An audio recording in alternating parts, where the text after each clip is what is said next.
Good evening and welcome everyone that's here. And it's episode 11 of The Good, the Bad and the Ugly with my good panelists, HotFuzz44 and Anthony Herbert. Minus a cap.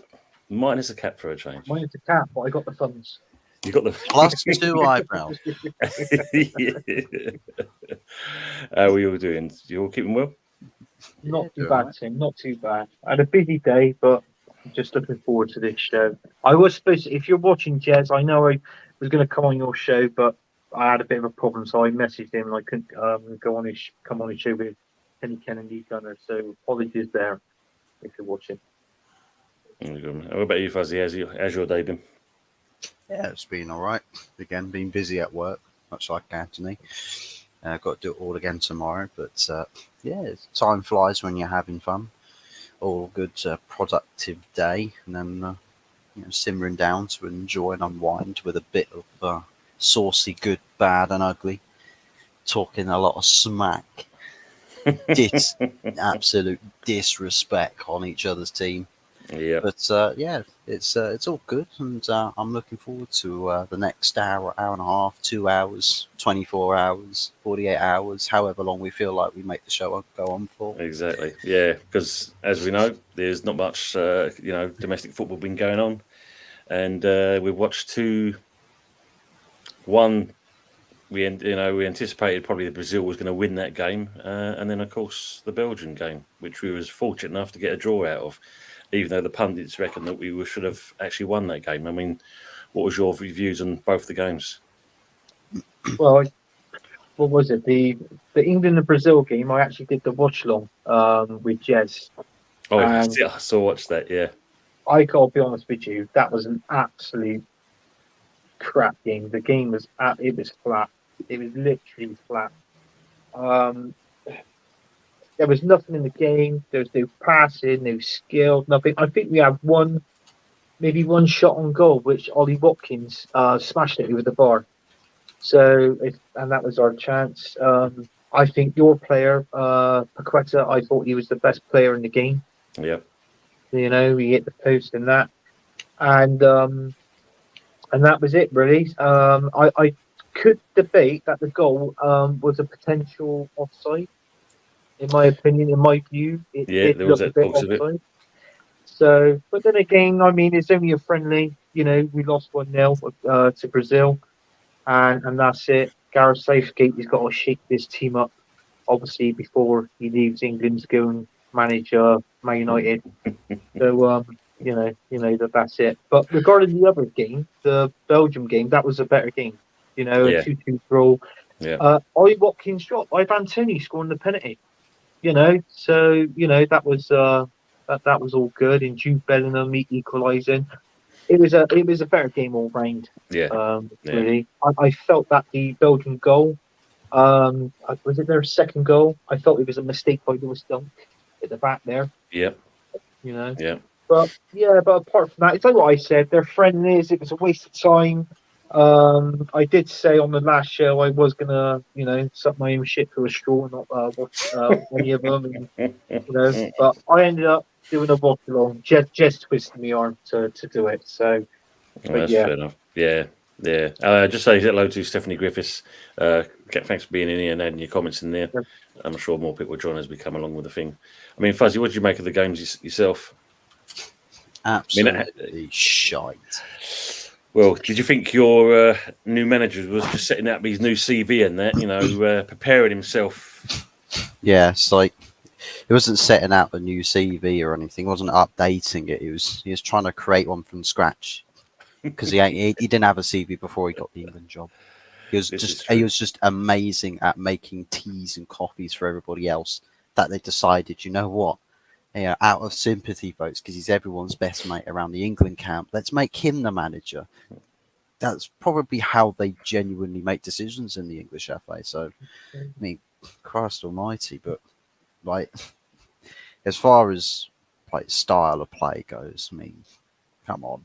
People say Ten Hag hasn't got a style of play, and he's forced to use players that he doesn't really want to use, but that's all he has. And then you've got Southgate with the golden generation. I mean, Christ almighty, I wish I wished United had a starting 11 as good as England's national team.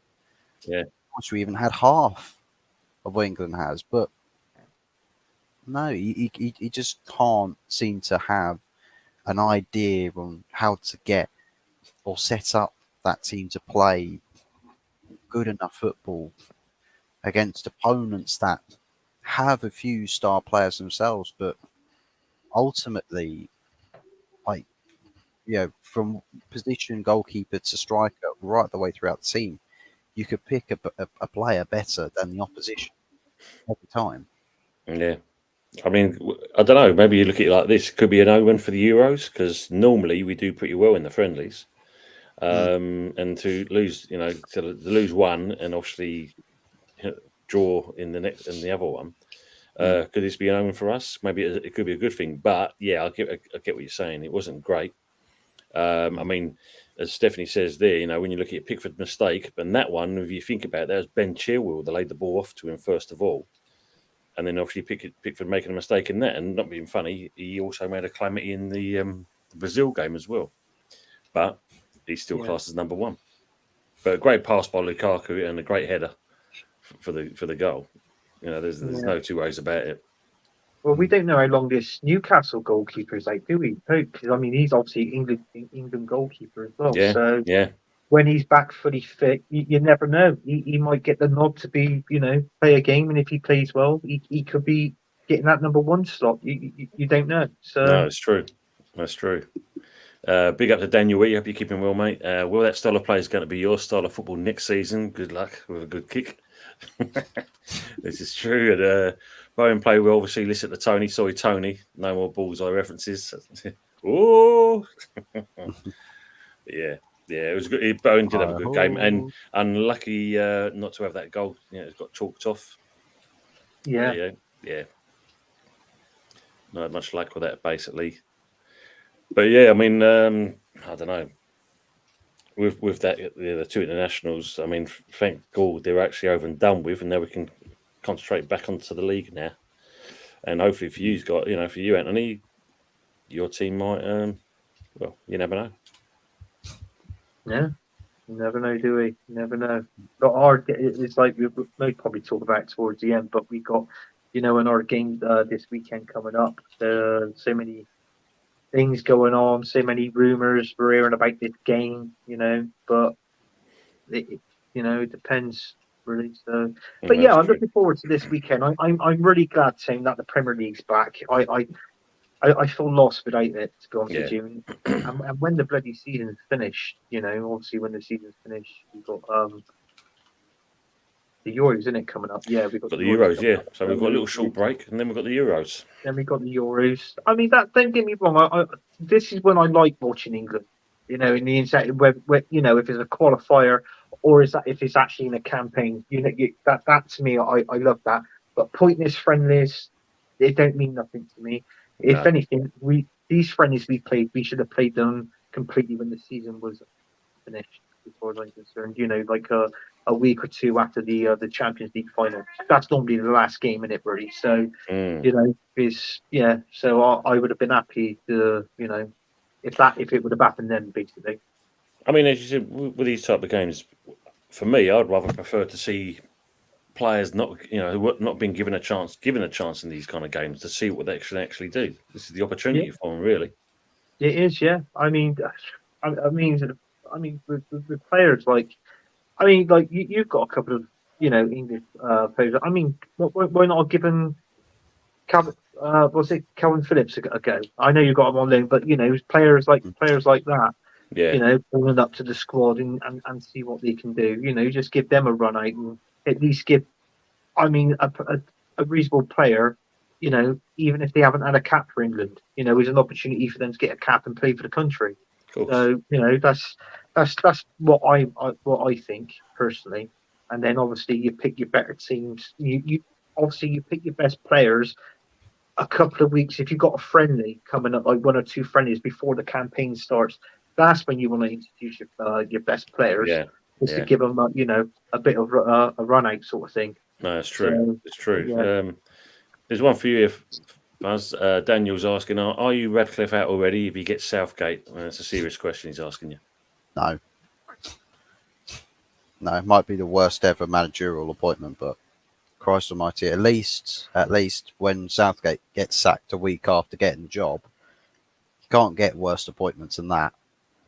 Well, you could hire Rishi Sunak to be a football manager. But outside of that, in footballing terms, you probably couldn't do any worse than Southgate. Plus, to be fair, there's quite a few people that will probably be trying to sing his praises anyway. But I would like to trust Ineos and Ratcliffe to actually come up with a more lucrative name that gets a better response from the fan base, because I can't imagine they'll be happy to go ahead with appointing a manager if everyone's like, stop, no, don't do it. Because I can't imagine they'll be like making this decision like ostriches with their heads buried in the sands. Yeah, I agree on that. I suppose in some ways it's a little bit similar to the new owners of Newcastle when you think they've kept on with Eddie Howe, when you know that they've got all these bags of money and literally they can entice any manager to come and manage their club. So they're stuck with him. But yeah, Southgate, I don't know. No. Well, I've heard today that Gary O'Neill's been linked to the job. Just a bit random, bit out there. I mean, there's a load of random names that just keep popping up, and I think Southgate's probably one of those random names. Interesting. Because why are they going for managers like this, Buzz? I mean, to be honest with you, it's like Man United. You're expecting to go for someone like I know maybe I don't know what his English is like, but you're expecting to go for someone like a Zinedine Zidane.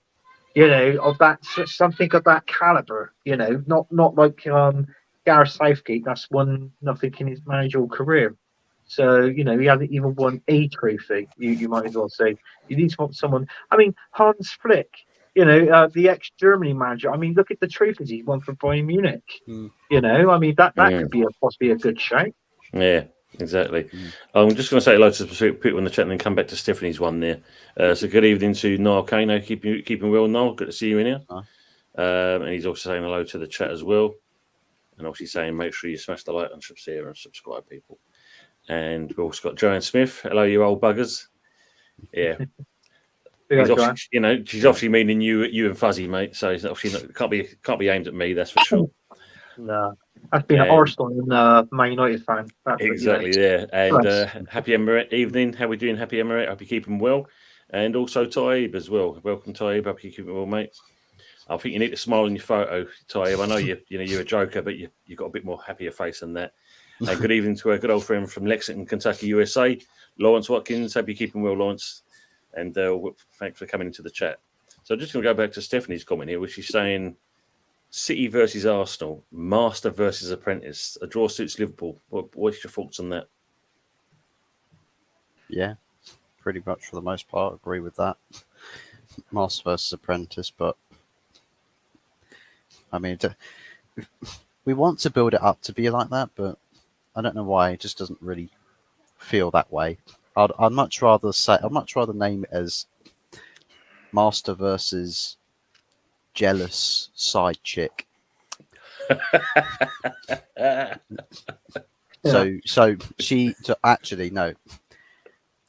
She's a 10 versus the side chick, the jealous side chick, because she's trying to copy the 10, like copy her hairstyle, get this, wear the same dress, same workout routine, same everything, same diets, you name it, because she wants to live up to that one. Yeah, like Arteta plays everything the way that Pep does. But yeah, it'd be a good game. After all that, it's going to come to me. It sees they're the master. We obviously know who that is, Pep, but the apprentice. Well, the apprentice. It was his birthday yesterday, and he was 42. Can I bother wishing him a happy birthday? Nah, can I fuck? So, happy birthday to So, that's that bit gone out of the way. Yeah, it's gonna be a good game, entertaining game. I mean, there's obviously rumors going around about this game as well. Obviously, certain players that we know has come out of the England squad, and other teams. Basically, both teams has picked up players with injuries, but I'll most probably discuss that later on in the show, sort of thing. Towards the end. So but yeah, it's gonna be a good game. It's people are saying at the minute, is it gonna be whoever wins this is gonna win the Premier League? But I mean, there's 9 games after this course, games, of course. so anything can happen in the Premier League. With football. So I thought if we win, great. I feel, but if not, even if we draw it, we come out with a draw, 0-0, 1-1, 2-2. I'd most probably it's not the end of the world. Put it that way. You'll be happy with that kind of result. Yeah, because I mean, Yeah. if you look at it, as Stephanie said there, it's going to fall in certain respects maybe into Liverpool's hands, as long as they can win their games. You know what I mean? It's one of those. I think I know that everyone's sort of building up these fixtures, the head-to-heads. It's like, oh, this game, whoever wins this is going to win the whole league. But then you'll watch both of those teams go off and play these like 20th and 19th place respectively and lose both of those games. You're like, oh no, we've dropped points at those games. And it's just be like, deja vu. The game that you win the league on is the one where you get to lift the Premier League trophy after it. Yeah. That's the game that wins you the league title. No, it's or true, isn't it? Once it's mathematically impossible for second place to beat you. Mm. I mean, Dan's saying here, give Phillips a go. The guy doesn't even deserve to be playing for West Ham. And this is the thing. I mean, you got Pep telling that he was overweight when we've got to give him a chance and we've loaned him out, etc. But he's not exactly whipping up trees. So, I don't know. It'd be interesting. Man, Southgate, Manu won't go to Euros. Pizzagate will probably go for Trent in midfield. Yeah, that's true. It's devouring Big Macs instead. How can you set a bad first impression? Go and get a bum like Southgate as your manager. Yeah, this is very true. And they're just saying hello to each other. Toy laughing at the comment I said about him. United linked with everyone, players and managers. It gets clicks. Mark Ogden, ESPN, responsible for both Southgate and Gary O'Neill stories. Ooh, there you go. Rumour mill in full effect as always. Fuzz, you always keep your crib immaculate. That's Kenny Ken's crib. Yeah, he buys it off an Arsenal fan, Lawrence. Yeah, Kenny. He buys it off of him. He needs to put up some art. Well, actually, I keep taking the big Arsenal pictures all over the place off the walls before I go live. I did wonder what that smoke was in the back, in the windows outside. Now I know. It's the Arsenal flag being burned. Yeah, it's a massive bonfire. Never stops burning. He keeps coming back. Hang on a second, I'm not happy with this. What's going on? Arsenal flags being burnt? God, gee. I burnt the banner that says Arteta's the best looking Spaniard you know as well. Exactly. I burned that one on the way. At least I've done you a favour. Yeah, I've done you a service there. You did, Fuzzy. You did.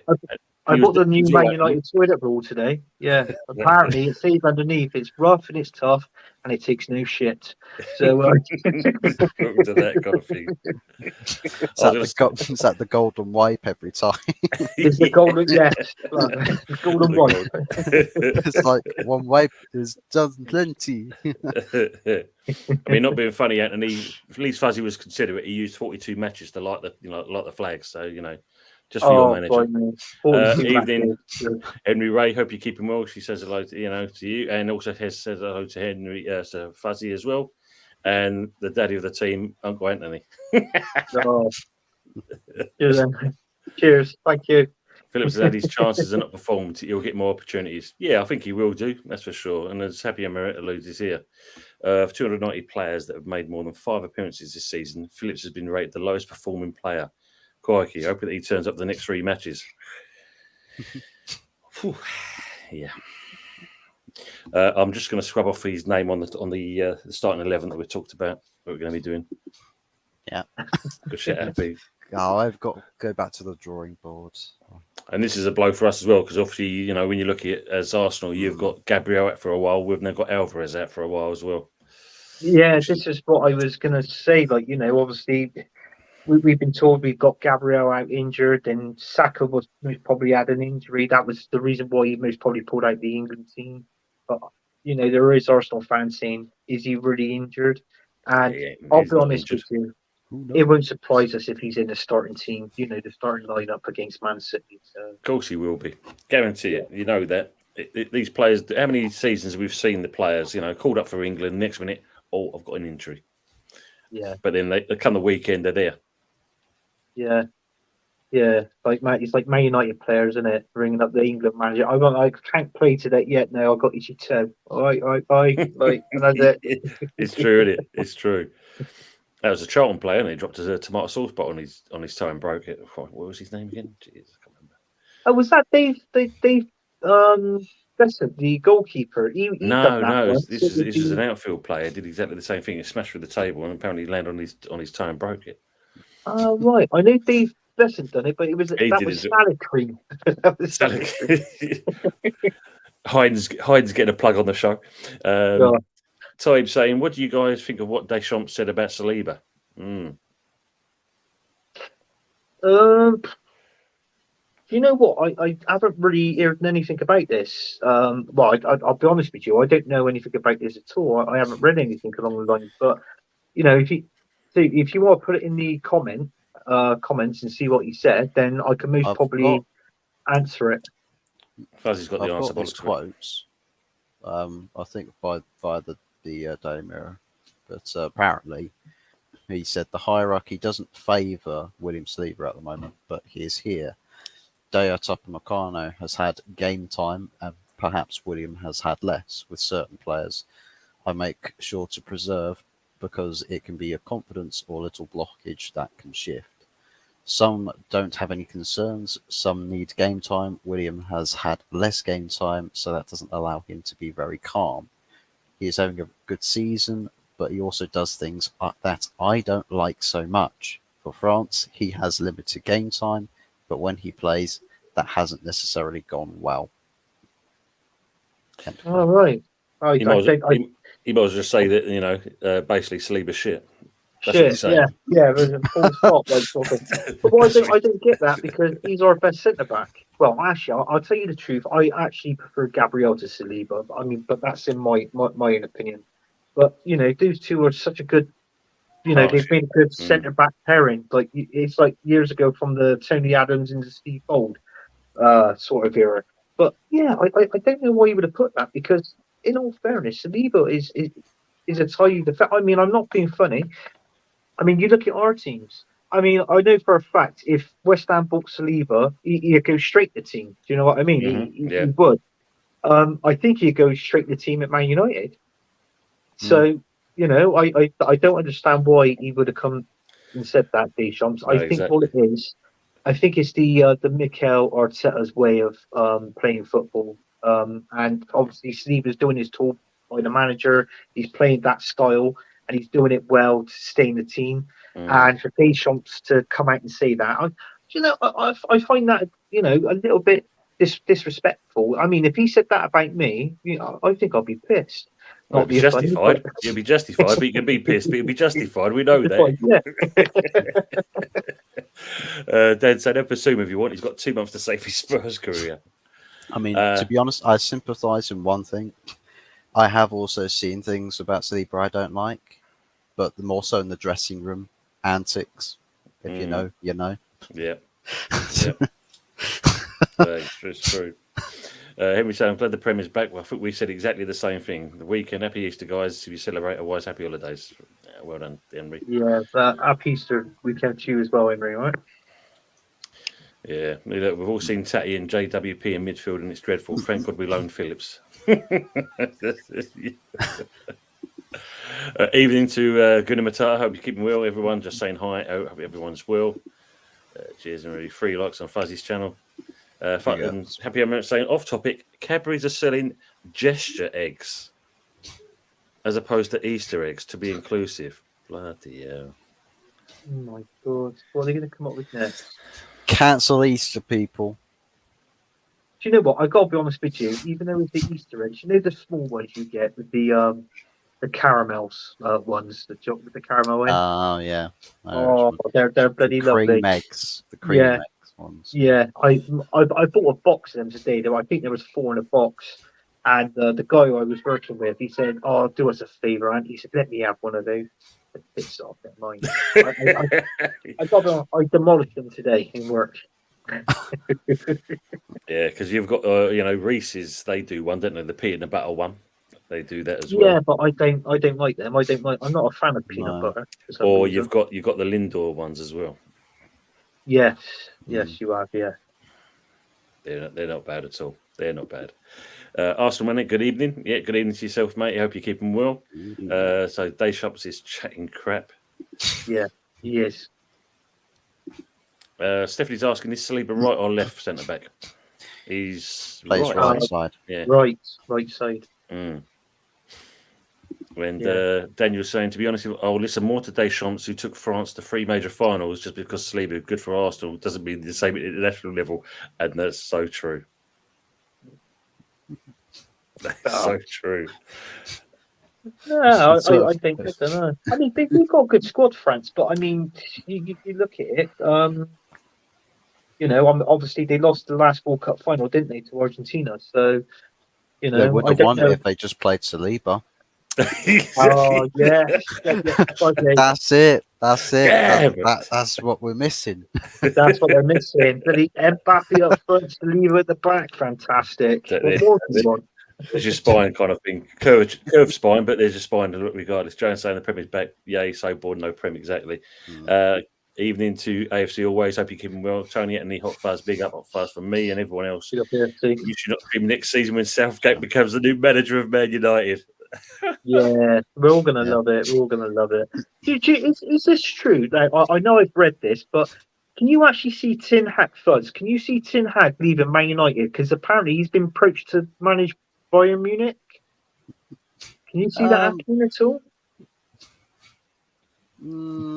Possibly. It depends on what happens come towards the summer, because I think what Ten Hag likes about his job at the moment is the extra, say, privileges he has in terms of power, like presence in decisions. I think what Ineos want to do is revoke some of those extras and say, well, you're just a coach. You literally just take day-to-day training and do the team setups. Everything else, you can have a say, but your say isn't final. So he might look at that and think, actually, this isn't going to work out for us. And then they'll part by mutual agreement. So it's possible that it's not that Ten Hag gets sacked, but that he just walks away because he's not got the guarantees that he wants. So it's possible. No, exactly. Yeah, it's possible. Jones says she's confident for a Sunday 2-3 to Arsenal by the sounds of it. Man City have got 15 months at home without losing. Take that into consideration, Anthony. Well, I know. I've gone 15 months at him with well, do you know what? We've actually beat them of recent, haven't we? This season as well. And I think we did it in the was it? No, it wasn't the community. Yeah, it was the community shield, wasn't it? Because they won the league and they won the FA Cup, so we came second in the league. Yeah, so I can't remember. I think we beat them in the community shield as well, didn't we? You did, yeah. You're going back on yourself, aren't you? A fair bit, aren't you? Going back, yeah. We're going back on ourselves, but I feel it's going to be a good game, and that is going to be it'd be an entertaining game. So are you really fuzzy? I want to get my score results at the end. We've just got to start getting the old piano in there, down memory lane, and there's Anthony thinking about the old game they won in the past. Oh, definitely. Good evening, James Lamprey. Hope you're doing well. He's jumped on. Nice saying hello again. So it seems that Arsenal fans get more triggered about how others see their players than their own fans. This is big up, Dave, old school gunner. If you haven't, go and jump over and see this man's channel, and he's streaming at the moment, and he's doing some good content. So it's good to see him on here as well. And I hope you're well. Tony, have you seen that Boniface is back in full training? Oh, please no. I was enjoying the evening so far. Yeah. Yeah. Boniface, yeah, that's the one that plays in Germany, isn't it? For The Bayern, Leverkusen. but yeah, but Bayern Leverkusen, yeah, yeah. He's. Do you know what? I think he's the third. Well, the last time I checked, he was the third highest goal scorer in that league. And there's rumours that Arsenal want him as well. But there's a clause in his contract. It's I got to be honest with you, Tim. It's not a lot. It's something like a £15 million buyout clause, something like that. So, I mean, be honest with you, I reckon I wouldn't mind Arsenal getting him. Be honest with you. Mm. Yeah, it'd be interesting. It will be interesting to see. So we'll watch that space on that. Yeah. We're just going to get this last comment. Fuzzy, we still have Darren Fletcher to put the cones out of trade, and we're safe. Has Might he need left Phil yet? Jones. Help if he gets too much. Jesus Christ, bloody hell! Yeah, Phil Jones will probably break his ankle when he steps onto the training pitch. It's truth. He's put out of action from helping with the training sessions. Bloody Forget hell. training with the team. So everyone in the chat, what we're going to do now, because obviously, as you know, we've been deprived of Premiership football. So the three of us had a chat last week and devised that what we're going to do, we're going to make a starting 11, but combined of players from each of the teams. So what we consider to be the best starting 11 from the player, or picking players from the three teams. So don't chastise us for what we're going to pick, for our respective clubs. This is just something that we kind of think of in that. So goalkeepers, what do you class as who do you want as a goalkeeper to start? Well, do you know what? I'm going to be honest with you. I know Raya's been featuring much for like a lot of games at Arsenal. He did have an outstanding performance against Porto in the Champions League with the penalty shootout. But do you know what? I'm going to tell you the truth. I couldn't come to a decision, so I wrote all bloody three of them down. Mine, yours, and Fuzz's goalkeeper. So what I'm trying to say is, whoever gets the pick, do you know what? I'm not really fussed who gets the pick in the goalkeeper. He's improved. Your goalkeeper as well, Sam. I feel that he's been a brilliant boy. He's come in. He's pulled out a few vital saves. Listen, going back last season when you won the Europa League conference, you know what I mean? So, yeah, I mean, in all fairness, our goalkeeper at the minute hasn't won a trophy. Yours has.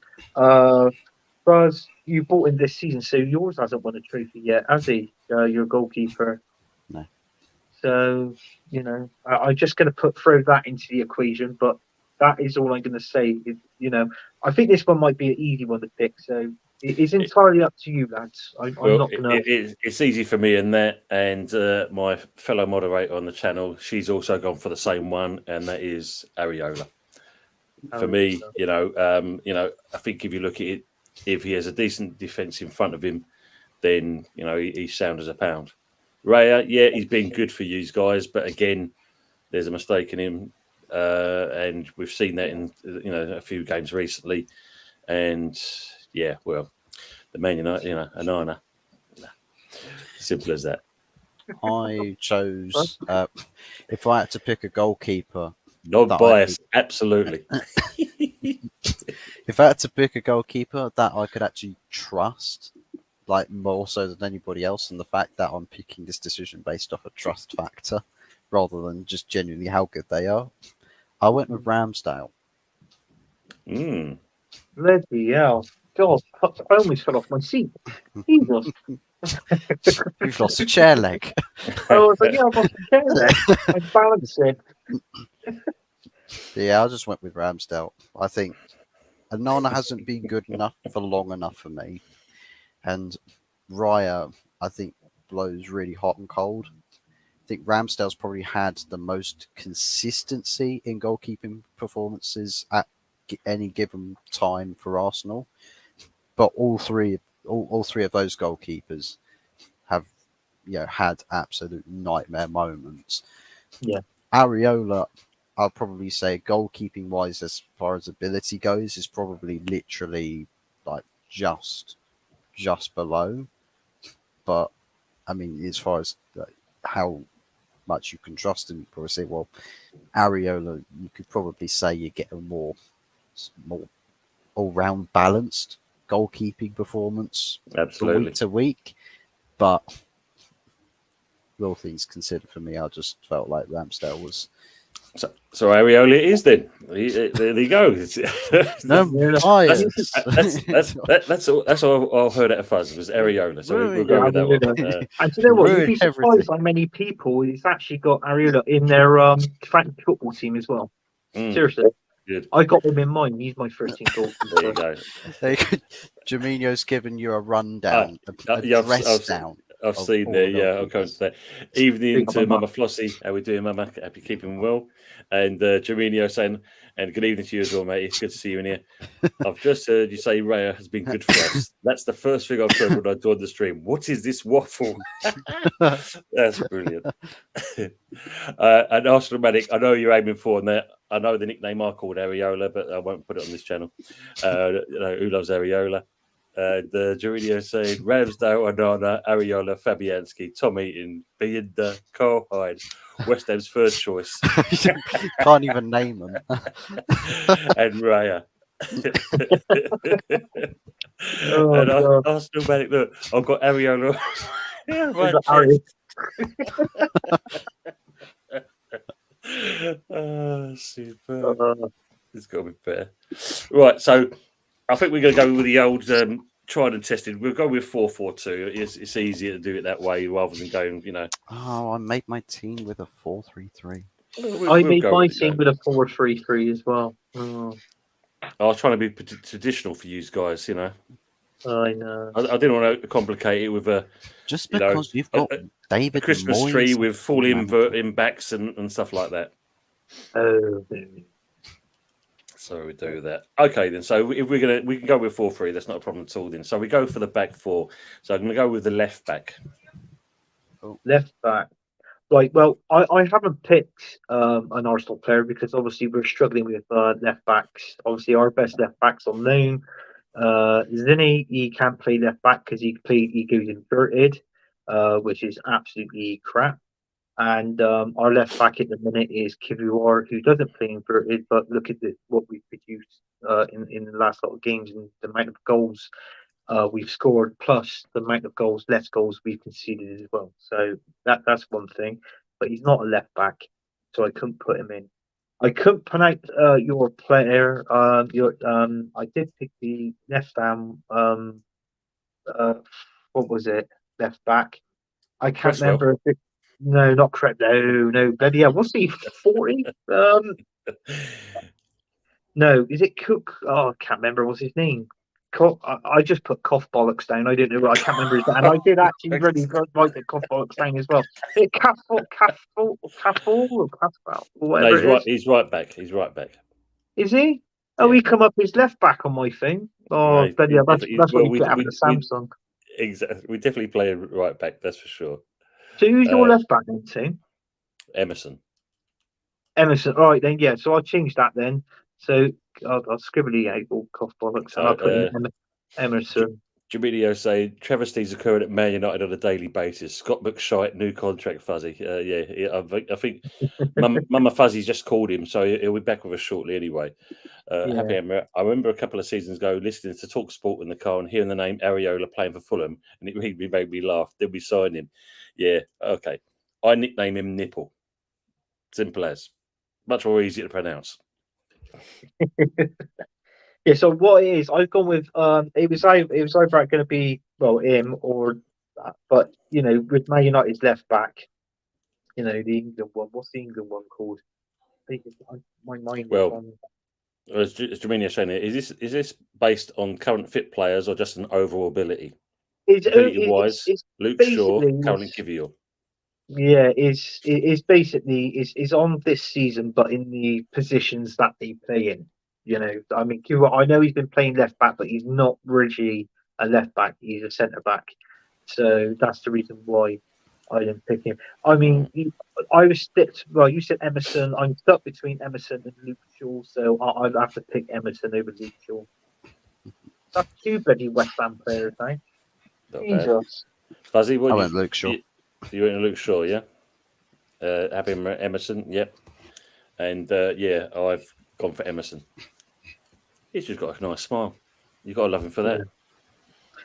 Yeah. So it looks like that's 2 West Ham players that's featured so far. Not Well, bad. come on, Fuzz. We got to snap out of this now. We got to get Really some. say, so basically what you're saying is left back is a trick question. If you're in the changing rooms, yeah. Oh, brilliant. So right back. Right back. I'm sorry, lads, but Ben White for me. Ben White, I think he's a good player. You know, he come to us for 50 million. He played centre back. He was absolutely shit at centre back. I'm not afraid to say that. I think Mikel Arteta had a dream that came over to him like a 50 sort of thing. He thought, I'm going to play him at right back, and you know what? He's done that, and he made a right choice there, playing Ben White at right back. Even though the guy doesn't like football, but he's a professional footballer. You get that. He's So a yeah, gardener. It is a yeah, he's a gardener. He's a top gardener. That's how he gets that tan. He doesn't play That's football. how he gets that, and looking like Matt, and also he looked like Madge from what was it, Benidorm. So when he had his hair tied, you know, and that. So, but yeah, Ben White is my first choice at right back. Yeah, so Jaminio saying Ben White as well. Yeah, Your stereotypical Love Island contender. As Jaminio said, I'd rather put Rob Holding at centre back than Ben White. Thank fuck Arteta decided to put him right back. yeah, Yeah, he was pretty bad at centre back. Yeah. But yeah, you got it. that's my choice of right back as well, with Ben White. Knowing Well, Tony's, we're going to end up picking Sue Fowl now. No, the whole of the West Ham team go through.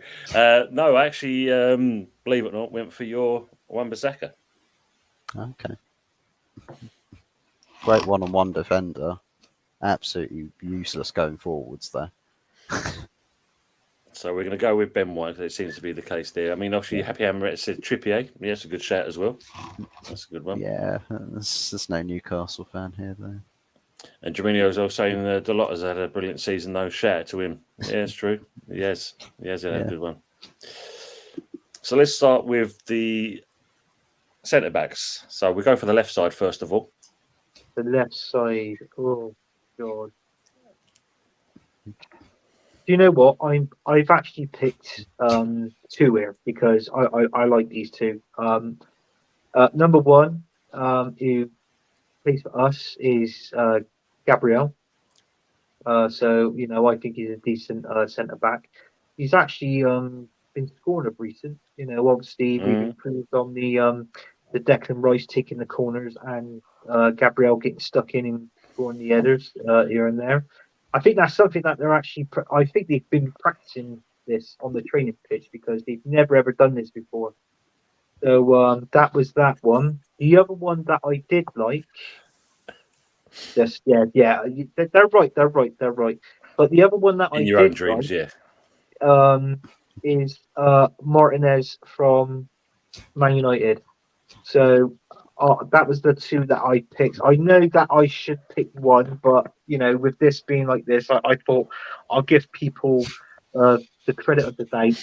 So yeah, so if I had to pick one of them, either Martinez or Gabriel, up yours, Fuzz. I'm going to go Gabriel.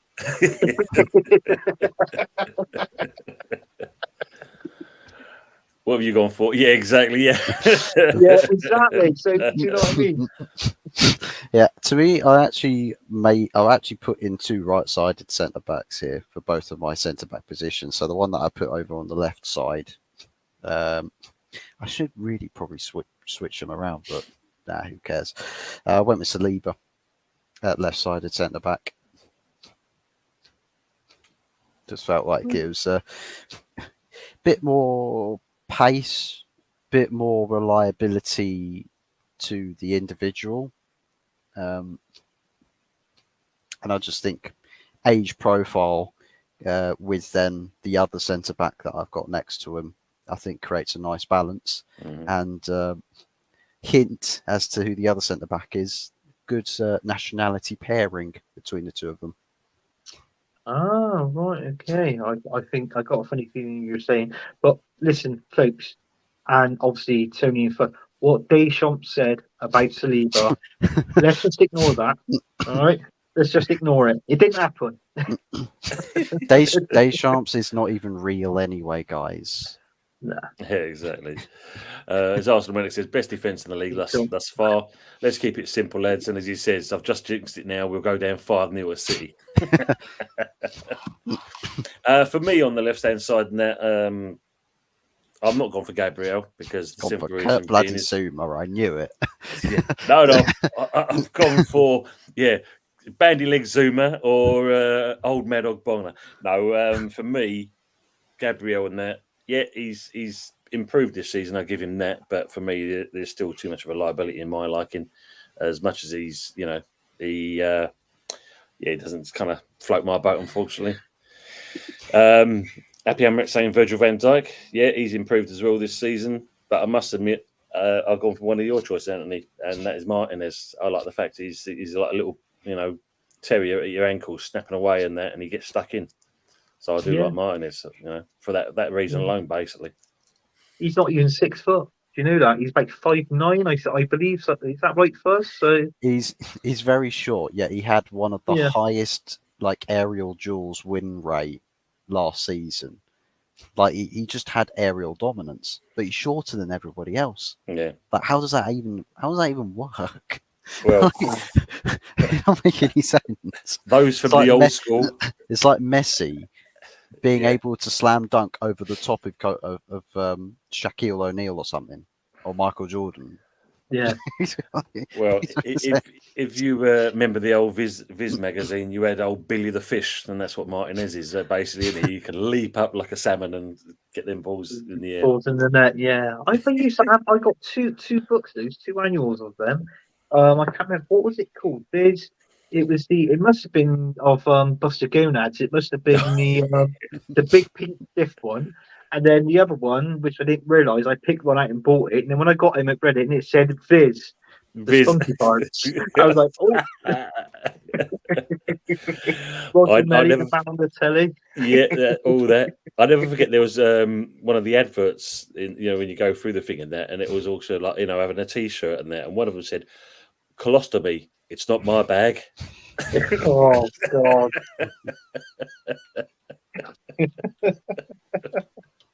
What was the other one? Is it the donut one? Oh, that was it. That's the go there. See, look. Terry Footwick. Terry Footwick. Terry, did you watch him? No, I'm not.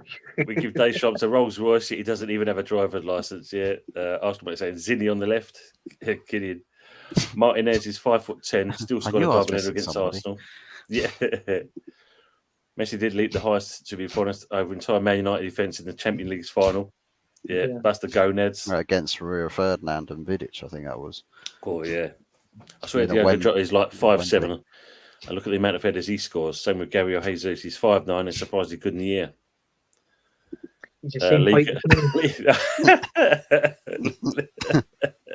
Lee Gunner was a freak. Good evening. Welcome to the channel. And that, as you see on the bottom there, smash the likes, people. And all right, you bunch of pricks.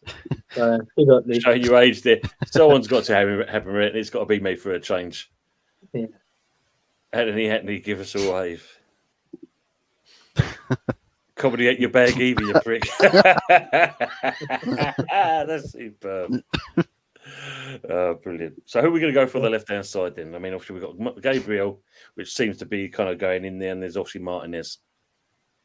It's got to be Gabriel, Saliba, or Martinez. Leave it to the chat. Out of those three, which one are we going for, chat? Answers in the chat. Let's see him. Well, you've got to put an Arsenal centre back in there, at least one. So, there's an obvious one that's going to go on the right hand side. Yeah, I'm going to see loads of people putting in the bloody Aged or something. Tony, how did you get that Ben 10 cartoon quiz? Only you could have got that answer. Yeah, of course, mate. You know me. Yeah. So, what did I put in the comments? As soon as you put that in. How the fuck did you know that question? Yeah, you say kids. I got kids. Yeah, Ben 10. Yeah, fair play. The boys used to have the little kind of like toy watch thing and then flick out all this crap out of it and all that business. But that's what I liked about it. It was a good quiz, and then halfway through, What was it? I mean, they had Jez on there, didn't they? And what did you say? This is bollocks. This is bollocks. I'm going. Yeah. Yeah. He got invited onto this channel, Fuzzy, and that, and also like he started up giving some answers out, and then they, even though they was correct, they weren't giving it to him. So they asked him another question. He goes, "Nah, this is bollocks. I'm off. Da boom, gone." God. What age between fans?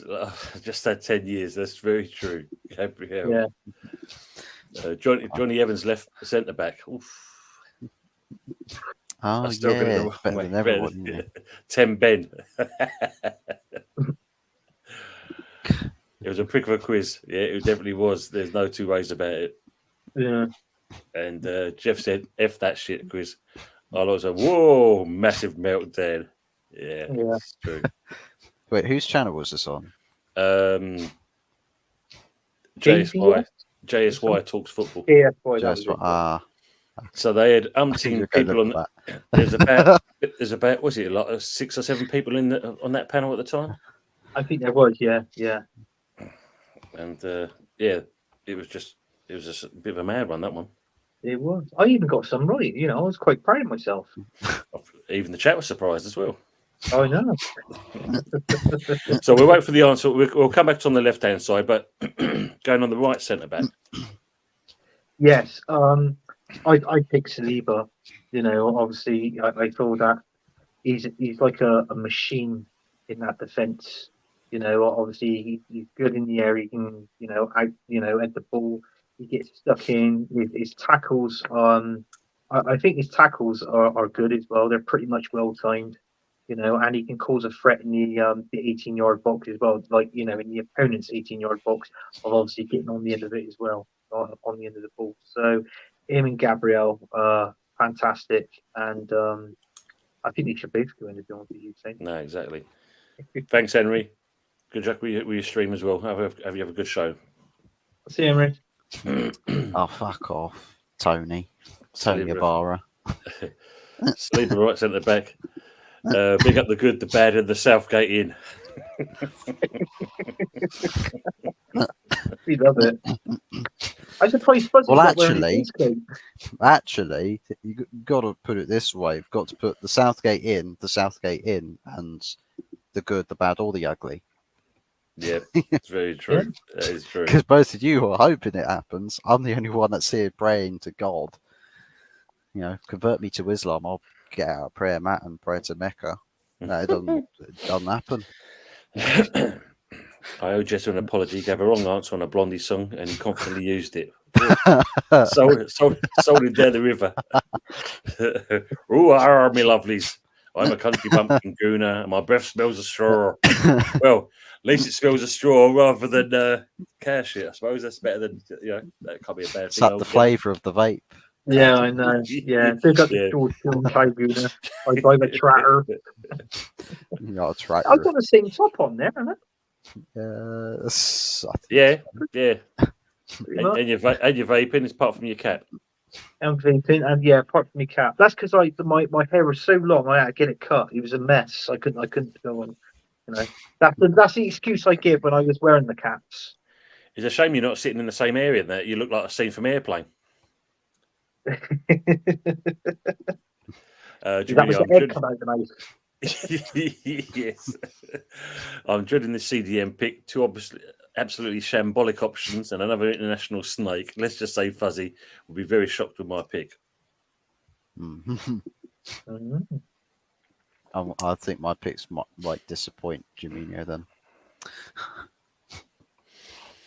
Well, I was going to put Lewis Dunk, but after seeing the calamity he did on last night, that went out the window. Yeah, he went to the midfield cup. I know who he's going to have. Fuzzgate. I knew you were going to have in your midfield. Do you?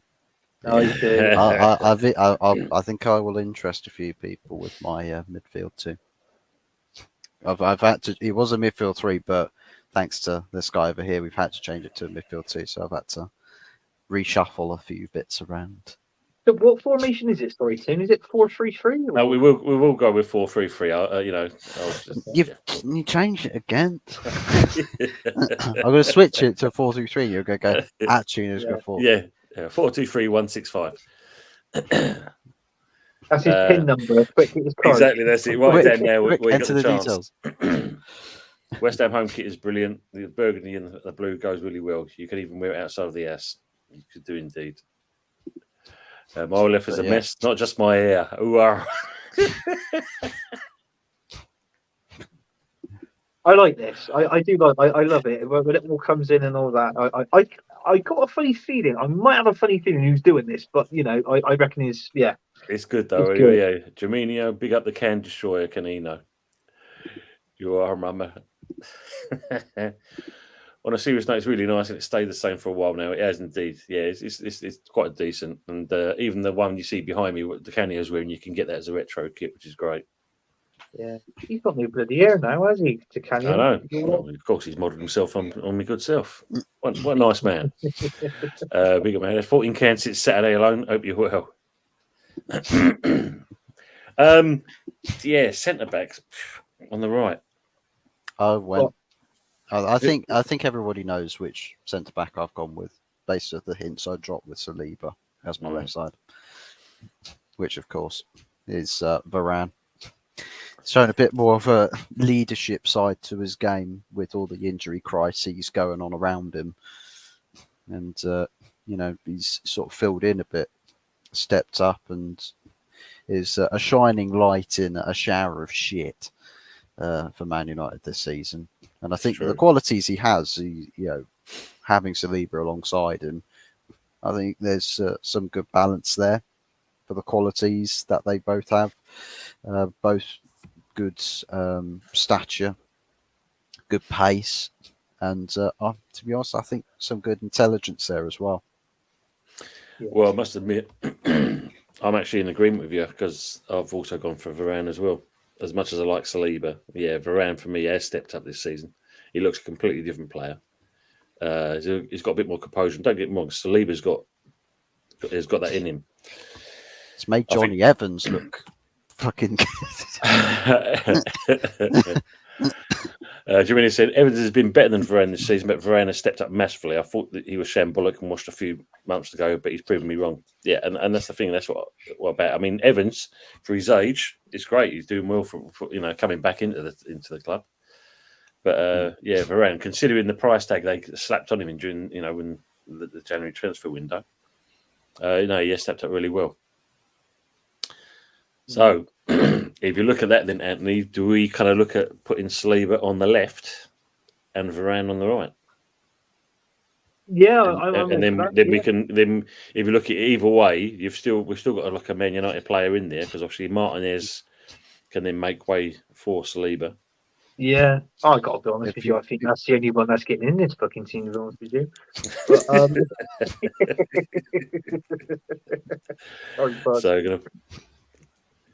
So we're going to go with Saliba out, and we'll say put him on the left, and we're going to put Varane on the right. So that's the job done.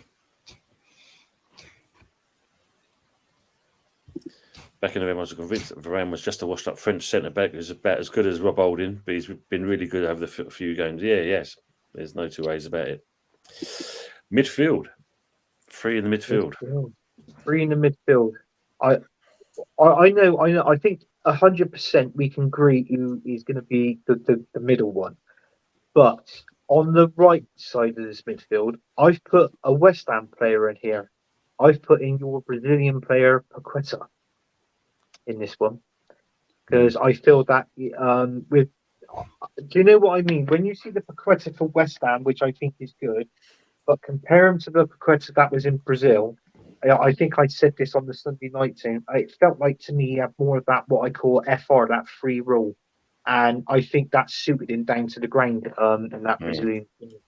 And, you know, he's got problems in there. So I did put Paqueta. Yeah, that's my pick on the right part of the midfield. Yeah. I'm just entertained with... what Jaminho is going to put in for his pick, because he says it's going to shock me. for what he's going to choose to put in his defensive midfield position. But McTominay. he's probably going to put. Yeah. But he's got But it. I He's went got with my DM. I went with Declan Rice.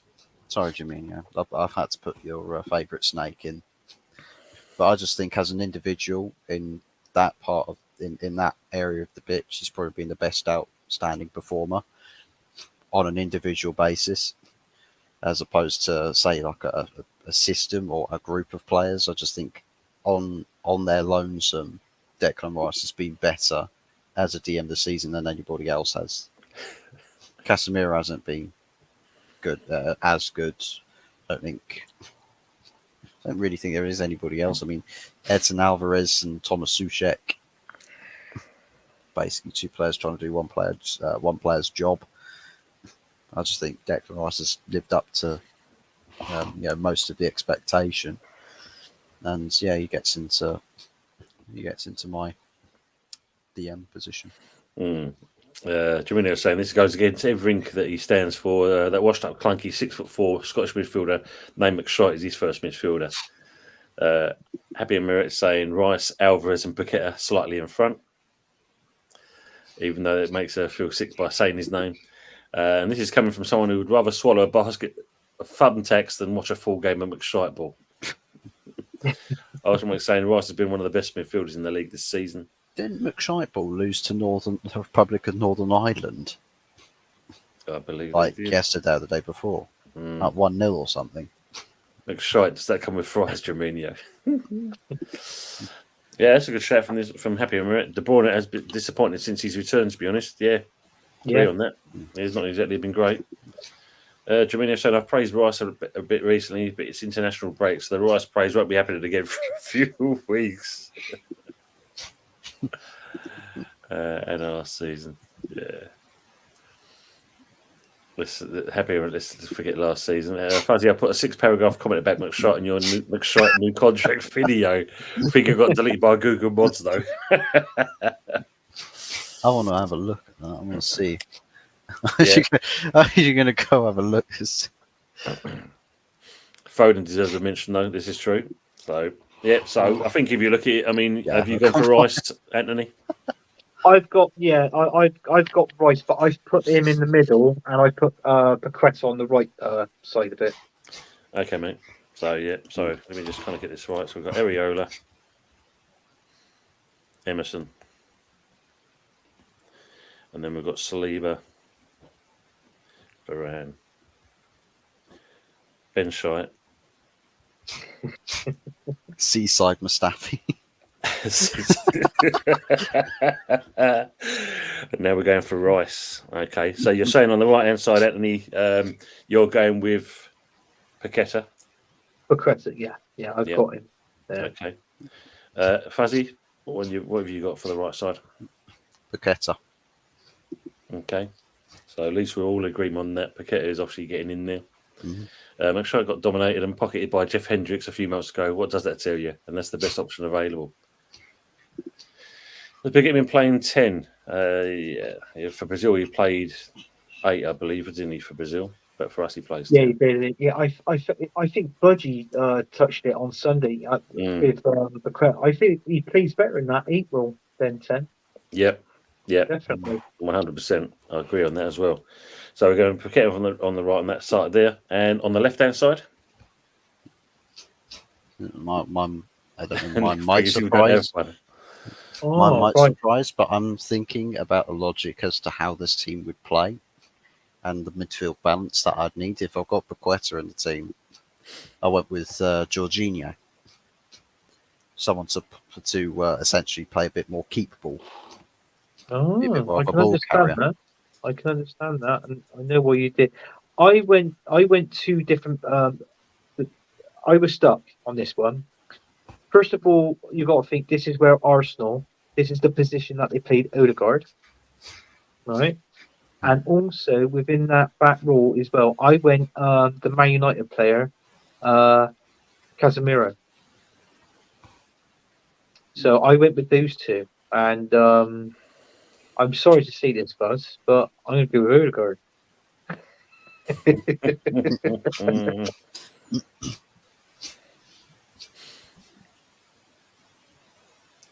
can't run, can't pass, can't dribble, can't defend, can't tackle. Wow. Has no footballing IQ. He's clunky. He's slow. Has mobility of a bin truck, and he's lazy. I wouldn't say he's lazy. I mean, he made it onto the cover of a chocolate bar, so you can't really complain. He's got accolades. Jorginho in my team too. He's saying there. Does Saka get into the team? Yes, he has made one for me. Well, you've got to wait for that. We'll come into that one. Cold bum fluff 22. He made one for me. Cold bum Let's go. Oh god, you've got to put that on me. I've made- You've got to change the name now. That's absolutely superb. Yeah. So what formation? So we're going with 4-3-3 Arsenal, Manic. 4-3-3. Oh, that's brilliant. Oh, you made it, Fuzzy. Evening, Miss Molina. How are you keeping? Hope you're keeping well. Thanks for coming Big up, in. Miss Molina. But can he collect a nice weekly paycheck, Jaminio? This is true. Even Miss Molina as well. So what are you going for with you on your left hand side? Gabriel Martinelli.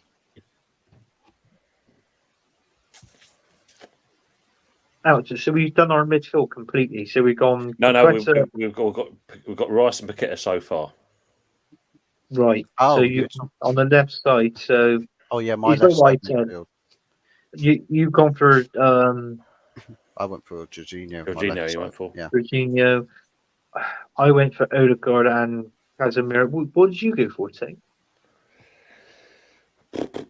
For me, and that I think he plays on the left hand side, and that's going to be Rodri.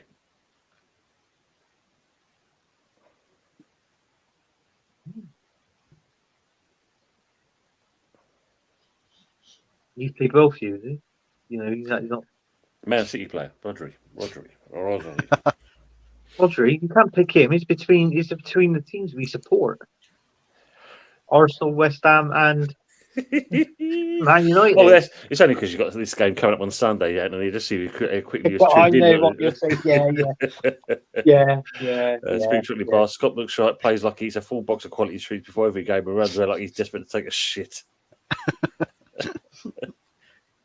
To be fair, that picture of me does look like I've run out of chocolate. I'm just moulding over in depression. It's just I like that. You've made it, Fuzz. Rodri is a cheating prick. Please don't mention the chocolate milk. Out on the left hand side. I mean, I can't. left wing. It's definitely not going to be Suchek, that's for sure. You know, Still midfield. and I must admit, you know, Man United. Casemiro is a good shout, you know, because obviously there's also when you look at the experience. Yeah. I mean, I can't go for Odegaard and that for me, and that I still say he's bang average, but that's my opinion. Tell you what, Casemiro can do is he can give you a proper long range thunderbolt. He's done that several times for Madrid, out of nowhere, just on his right, bang, bit like Xhaka Boom. Yeah, good shout from Jaminho here. No, do we consider him? No, Kai Havertz? No. Sorry, no. Kai Havertz is not. Yeah, even though he's been improving and he caused problems in the 18-yard box and splitting up defence and that, but no, that was his first position. That was his first position. I thought he's better in this position now. Up front, he's just causing problems. He's going to come up most probably with one goal every 5 games, but you know, nobody's perfect. So, but then again, I don't know because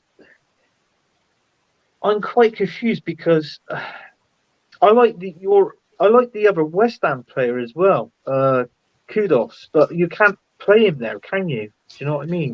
We have done that. We have played him on the left.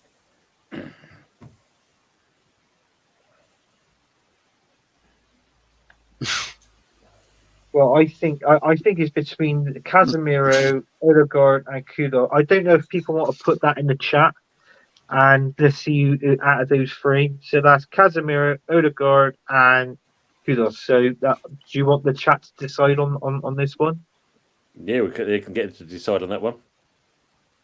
Yeah, I'm any of those three. They don't bother me. Arsenal midfielder Madunia saying Arsenal saying put a few Man United players in for Fuzzy's sake.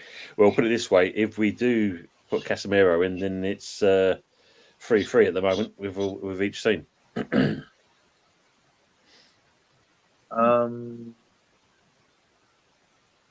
One. No, Fuzzy will have two. Yeah, Because you've got a goalkeeper. You've got your Yeah. left back. Oh yeah, sorry, yeah, You'll sorry. have your Yeah. right side midfield. Fuzzy will have two. So I've got 1, 2, 3, and we've got basically we've got 3 Arsenal, 3 West Ham, and 1 Man United at the minute. So if Casemiro gets the nod, you get that one, Fuzz, in that one. Well, if you look at the chat, it's Kudos. That one's chat spoken. Shame you're not a panelist though. You can rig it in There's enough. There's more than 2 for Man United. Yeah. Good show from DJ Crane. Mainu, world class and generally apparently after one man of the match for England. True. Maybe for Southgate. Happy Herbert saying that's one Man United too many. Ooh. No chance. So that's the 3. That's the 3. So that's now we're Kudos is going in, yeah? yeah, Kudos is going in. Okay. All right, fine. Then we're going for I tried Fuzz. I tried. Sorry, I can't call you Fuzz. Sorry, Cold Bum Club 22. I tried.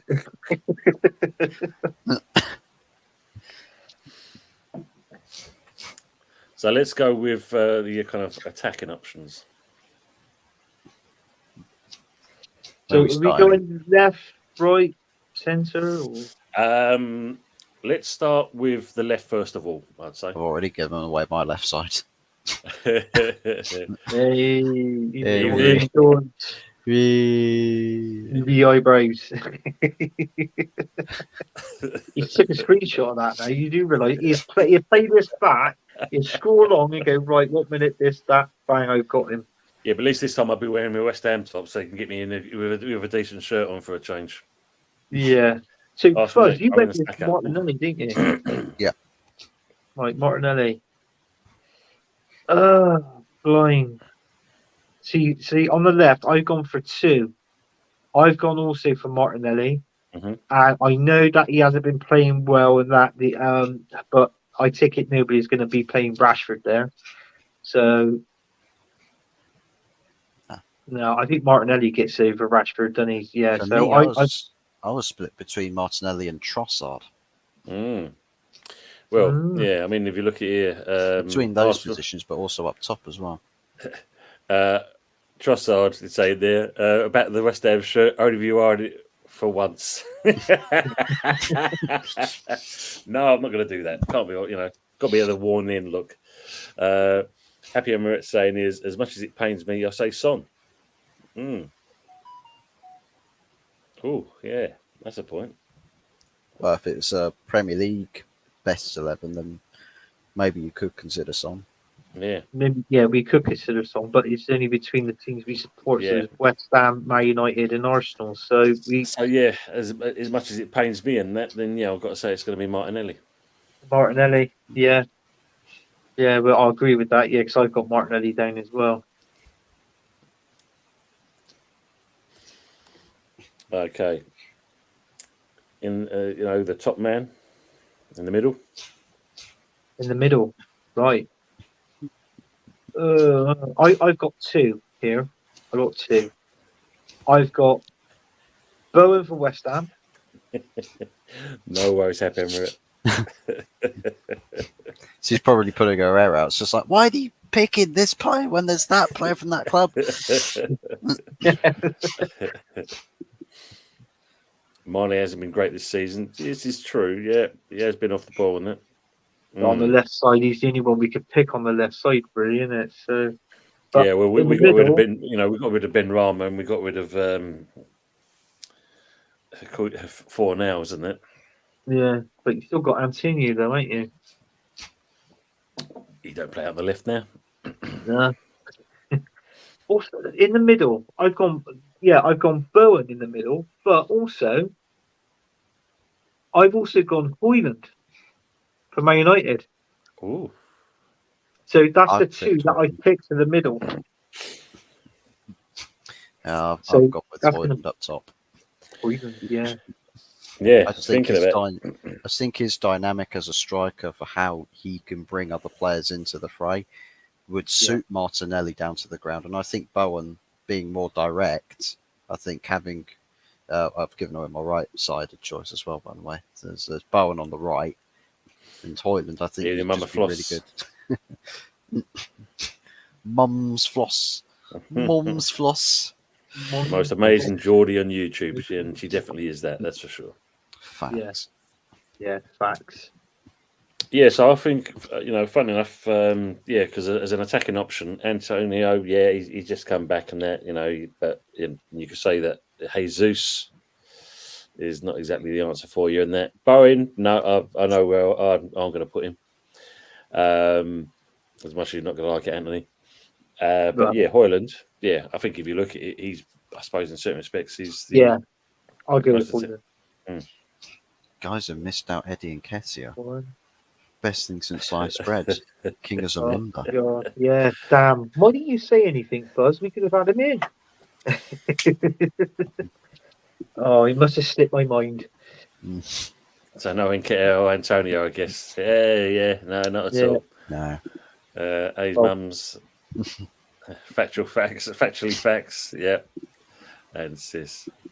So we're going to go with Hoyland there, and then out on the right. Fuzzy's got one. He's got two Man United players in there. Out on the right. Well, I'll tell you what I picked out on the right. I picked Anthony. Not for Man United. I fucking picked myself, didn't I? So I thought, yeah, why not?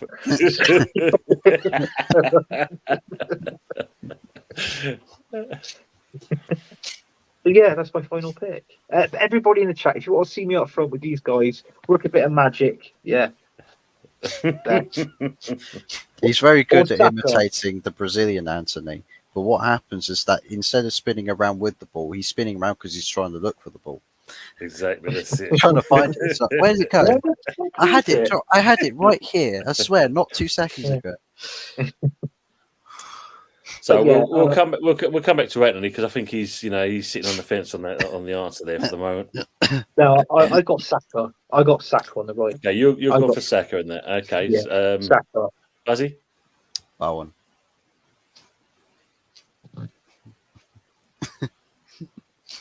Yeah, I just thought he's a bit more. Let's also Bit ask more the chat as direct. well. And that's he's more consistent as well for me. But in the chat, who do you consider on the right hand side? You've got the choice there. We've come up with Bowen and Saka. I think he walks in. Both players walks in any of our teams. Bowen could walk into Man United. He'll walk into Arsenal. So same as Saka. I think they'll all. I think they'll walk into every single one. I think what you get with Bowen is that he's got various different ways at attacking the box. I think. Reece Nelson. Yes, Arsenal man. But yeah, I feel like with Bowen you get multiple different ways in which he can attack the box. I find with Saka too many times with Saka he tries to switch to his left foot. So, I mean, and Gabriel already is a player that, more or less cuts on the inside, tries to take you to the byline, whereas Bowen, he can do all sorts with Bowen. I think it just complements the balance a little bit. Plus, if you've got Lucas Paqueta on the right-hand side of midfield, you want Bowen to be more or less closer in that sense. So, yeah. Well, this is a great comment from James Lamprey, and that literally sums up the difference between the two. Saka is one-dimensional, and for me, that's what it's all about. I mean, it pained me to pick Martinelli because he's just exactly the same. Yeah, so that's the reason why I've gone for Bowie myself as well.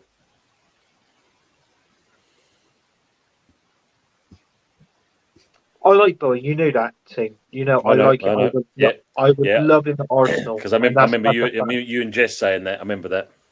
Yeah, I said it to you, God knows how many times. I mean, to be honest with you, it feels like I'm not fussed. Maybe I'm being a little bit biased with Saka, but I feel that.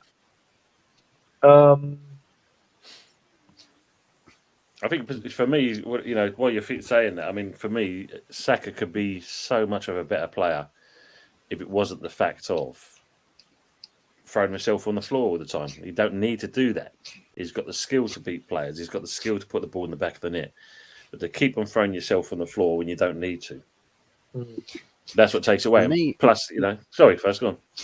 For me, the frustrating thing with Saka is the amount of times you see him get the ball and he slows down the attack. Yes. He sort of holds up, sees the fullback in front of him, and he only sort of goes towards him, a little bit of a jittery pace, and he goes more to the inside. Why not just keep sprinting at him? Like Martinelli will do sometimes, like Trossard will do sometimes. Just keep going straight at him. Because if you are absolutely, if you're quick, low centre of gravity with the ball at your feet, because Saka can turn on a sixpence. He can leave people for dead like that. So why not dribble at pace? Exactly. Dribble at pace. I mean, he's got all of this ability. And one of the biggest, cries as to why, for me, he doesn't hold a level of being world class is because he only really opts to cut on the inside. If you're going to be world class by playing one way and trying to be good at it, you've got to be on the level of Iron Robin. That's true. Yeah, that's true. Because outside of that, if you're not offering anything else or having good, a good output by different methods of approach, you can't really go up levels with that, to be honest. He is. He's just too predictable. I mean, this is a great comment here from Happy Amaret. Panel shouldn't be biased. It's Bone all day long. I totally agree. I'm not biased at all. It should be Bone all day long. And here he is, the King of Zamunda himself. Who dares not include His Royal Highness, the King of Zamunda, number 14. Mate, I'll tell you what. At this point, put in bloody Ahmad Diallo for right wing. Yeah. Saka would probably cost double, but doesn't mean he's better. Sorry, man, I have to go for Saka. I ain't watched West Ham matches this season, but we are big fans of Brian. Thank you very much, Arsenal Manic. Appreciate that. Let Southgate decide. Bowen isn't the quickest player, to be honest. No, he's not the quickest player, but it's what he does with the ball. That's the key thing with it for me. He offers a lot more on the ball. Saka, like I said, and same with Martinelli. For me, there's two things that they do. They run down the wing, and as Fuzzy says, they either slow down the play and cut inside, or they may be able to beat the player and then they cross the ball in, and that's it. Yeah. They're just too predictable. There should be a lot more. Dave saying here, Chelsea ladies through to Champions League semi-final, possibly against Barcelona. Even the King of Sabunda, says this penalty aren't the quickest. Happy Amaret. Mama Fossey, who would you pick? Mama, this is a question. I'm sorry if I put you on the spot. She's agreeing with him. Would you pick Bowen on the right, or would you pick Saka on the right? Let's see what Mama Fossey picks. Just out of interest. That's all it is. You're going to come out with Miguel Almiron now. I put Saka in now for that. Are you saying Bowen Murphy? I mean, if you look at, Arsenal saying, are you saying Bowen has more than one string to his bow? Well, yeah, he does, because he's played up top and he's managed to score there. He's actually played as a winger. He offers I think he just offers a bit more. I knew it'd come down to this. Between Bowen and Saka. That's the hardest Mama two. Flossies gone with the Whiz Kids. Bowen also defends better as well. Never seen Saka in defence. Yeah, this is very true. Mama Flossie. Oh, Mama dear. Flossie. Yes. It's fine. 2 panelists versus 1 here. Exactly that. And- Your opinion counts for shit. Remember the great Brian Clough. Every player's got his own opinion in that, but the only one that counts is my own. So, but it's 2 against 1, unfortunately. It's in the immortal words of The Rock. Brian It doesn't matter what you think. Yeah, exactly that. Your Brian Clough impression, Fuzz. Remember, I Brian get it. Clough Trying to please the impression. I don't panel, have a Brian Clough impression. but I do Can like you? Bowen. Thank you, Yeah, Mama. I can't do a Brian Clough impression. Saka's Young man. been one trick player for the last 2 messages. It should have been straightforward, but Saka, you ruined it. Yeah, it's true. Yeah. Oh, I know. And I would rather have Bowen at the tune than Saka. There you go, Anthony. So that to Arsenal medic just say, just put Bowen. He's in. He's in. So when you look at it, so we've got Areola in goal, and then the back 4 from left to right is Emerson, Saliba, Varane, and Ben White. Oh, sorry, I actually put Ben Shart on the sheet. The 3 in front, you've got Kudos out on the left, Rice in the centre, and Paqueta out on the right, and then obviously our 3 at the top. Martinelli out on the left, Hoyland up top, and Bowen out on the right. Right, okay. Is everybody happy with that? Or Absolutely, because if you don't know the song, Bowen's on fire, and he shags Danny Dyer. So yes, definitely. Newcastle will be a tricky game for the Hammers. It will be. There's no even the Aces. Hope you're keeping well. Good to see you, anyway. Anthony, don't cry. No, I won't cry. I won't cry. I'll probably cry after the show. Look, Mama Flossie, she's coming more and more onto the. She's going to be changing her decision in a minute because look, Bowen doesn't dive either. How many European final goals is it that Bowen or Saka has?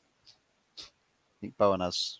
Was it Bowen that scored in your European final? Yeah. Yeah. Saka hasn't even been to a European final yet, has he? Mm. Has he been to Europa League final under what's his face? FIFA Unai 24, Emery? maybe then. Yeah. No, against Chelsea in Europa League final. I'm pretty sure Saka was a substitute or something in that game. I think he may have come on as sub. Yeah, because we got hammered by Chelsea 4-1 in that game in that final. It's the Eden Hazard send-off match. Yeah, but he had loads of rejects there, Deadwood. Did you know what I mean?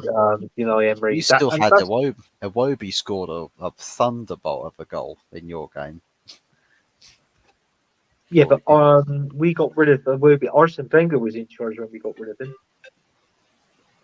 Because we signed who was it? Aubameyang in January, and if you can remember, we ended up selling we sold Giroud. We sold No, it was Alex Iwobi because Giroud scored, Pedro scored, and Eden Hazard got a penalty and another goal. It's pretty much all in the second half. How does Saka not get in the 11? Yeah, well, this is the question. Big up Drew Gunners. Go and see this guy's channel, and if you can help him get his subscriptions up. He's getting towards that 50 mark, so hopefully he's got there. Hope you're keeping well, mate. It's good to see you. Swap Martinelli for Gordon. Yeah, that's true. Swap Martinelli for Garnacho. Yes. Oh, yeah. We never thought that's just for the sake of bicycle kicks. I forgot all about Garnacho. Yeah, that's the point. Yeah. Some may argue Saka is the best player, and he didn't even make the cut. Oh, this is a good question from Arsenal Manic here. I tried. He doesn't dive, but I hate how honest he is. Should stay down a bit more. It's true. Arsenal Manic saying, how about the managers? Gareth Yes, Southgate. Gareth Southgate, Yes. He wins it by a mile. We deliver you this spectacular team, and we're going to ruin it all with a managerial point. Back at he was absolutely seized after full time. Yeah, true. Happy saying, well, it ain't going to be Moyes. But it's not 4-4-2, is it? Well, actually, all of our three managers, we've actually won a trophy. You think of it, Ten Hag has won a Carabao Cup, or Mikel Arteta has won an FA Cup, and Moisey, he's won the Europa League Conference. So, you know, it's all it is. No, What exactly. everybody thinks. I mean, you know, as Arsenal Medic saying, it's Southgate, Stonewall decision. Is Moyes has won a European trophy and doesn't bottle titles. Oof. Can't bottle a title if he doesn't compete for it. True. As much as he's a petulant child, I have to say Arteta. Croc Park is holding Europa League final fan park on Wednesday, the 22nd of May. Oh, yeah, that's true, yeah. Fuzzy is laughing there, but what happens once Southgate is unveiled as next year Man United manager? You won't get to see my reaction because my channel will be gone. God, he'll probably still laugh out of the disbelief. No, it'll be YouTube taking my channel because I'll make an excessively explicit rant video. It's too much swearing. Take me on my channel. There you go. Cooper is available apparently. Oh, that's it. That's Cooper. Yeah, Steve Cooper. Actually, we've got to wait for him to get sacked by Forest first. Yeah, cheers, Buzz. So who would we choose as manager? You know. Ah.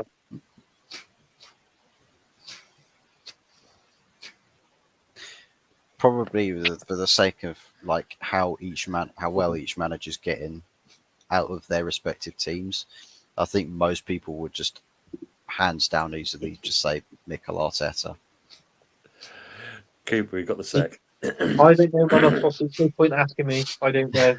Ask Yeti. Ask Yeti. Anthony's asking if Steve Cooper's been sacked yet. I heard his job was on the ropes. Exactly. Yeah. Unfortunately, Arteta top of the table. Yeah. Cooper free agent is not good for us. No, that's definitely not. Let's hope that's not the case for us. Brentford will beat United on Saturday night. Ooh. Possibly. We'll come on to that. Don't get too excited, boys, choosing a manager. No, James, you're absolutely right, mate. Yeah. Well, half the fan base at West Ham want Moisey out still, don't they? Yeah. I mean, I've seen lots of streams with Ten Hag saying either you're Ten Hag in or Ten Hag out. Yeah. That's 50-50 at the minute. And then it's the same with us. But if you're Arteta in or Arteta out, and I suppose that's to a certain extent, I don't know.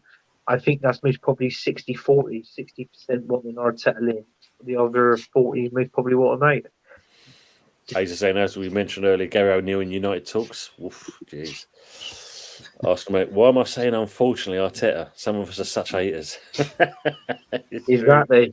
It's true. City will destroy Arsenal easily on Sunday. Ooh, yeah, we're going to come on to them after this. The score predictions. Yeah, I don't know. Who would you choose as manager? I mean, if put it this way, if we could go back and say managers across the board for the three respective clubs, if we did that, then it's a little bit different. Yeah. Pep will school for Arteta on Sunday. That's true. Mind the way Arteta uses youth. Just can't stand his tantrums. Yeah, he doesn't really use his youth players. I mean, obviously, he does. They just sit on the bench. They just sort of sit on the bench. If anybody's using their youth at the minute, it's Klopp at Liverpool because of the injuries that they've got. And I tell you what, Tim, I can see Liverpool. I could be wrong by saying this, but I could see them partly dying off from the league. I think the three-way race is going to be soon a 2-1 way race, and I think it'll be out of Man City and Arsenal game. I mean, I'm only judging by the Liverpool game when they played Man United in the FA Cup. You know.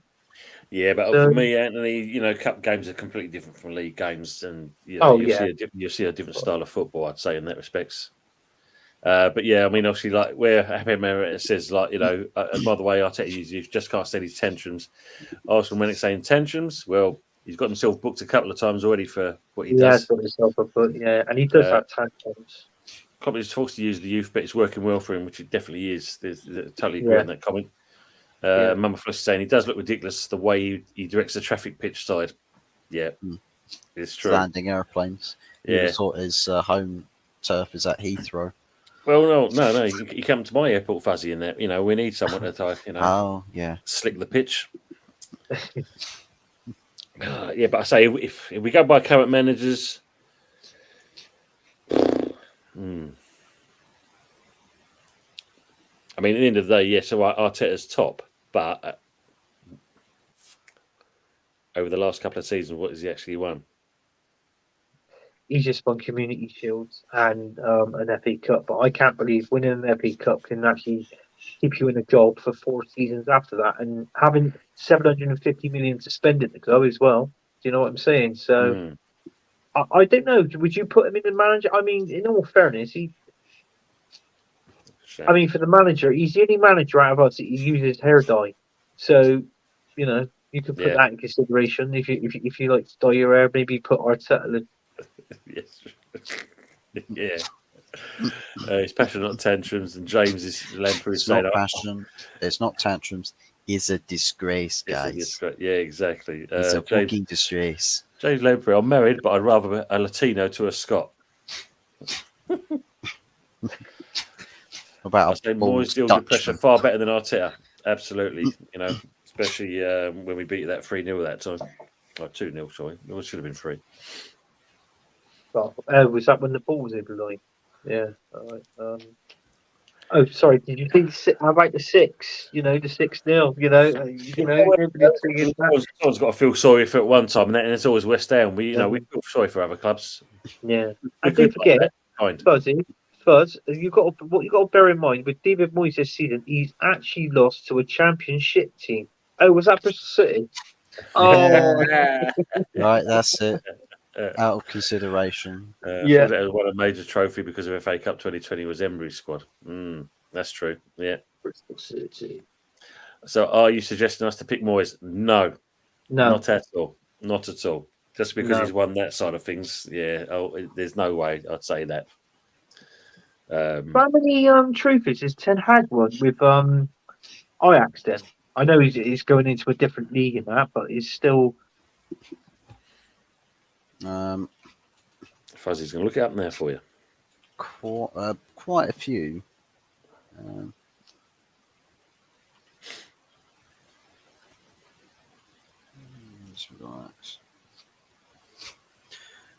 So he's won 3 Eredivisie titles, 2 KNVB Cups. Yeah. So yeah, he's won 5 trophies. It's true. It is true. It is taking longer than the Bone Saka debate. This is true. So who can we? Let's pick someone, and then we can start looking at the score predictions for the weekend. Yeah. So I think I don't mind. I mean, obviously, Ten Hag has won most trophies in his career. You've got to think of career-wise as well, haven't you? With the big picking the manager.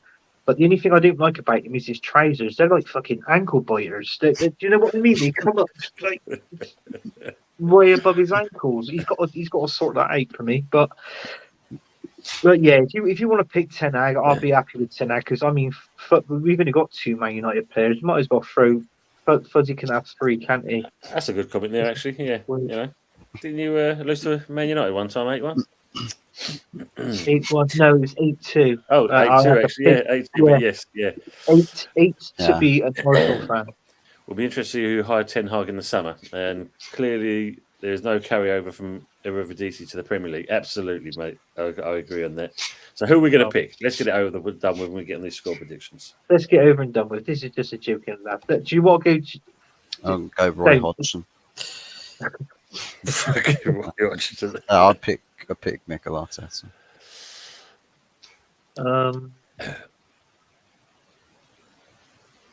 I think, yeah, I know.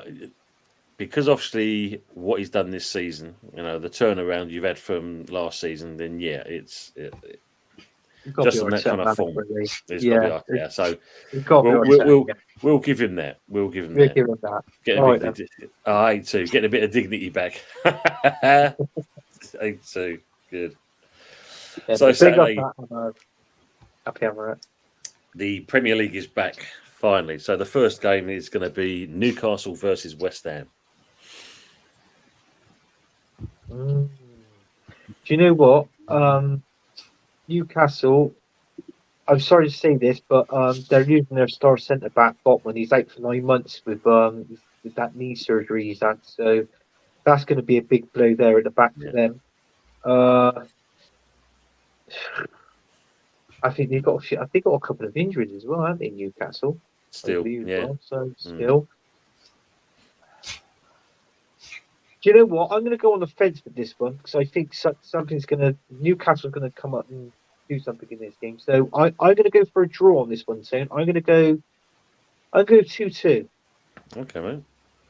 Yeah, he's just saying, thank God Championship is back on Sky on Good Friday, which is true. Yeah. Yeah. Arsenal Manic saying 1-1. You're saying 2-2, Fuzzy?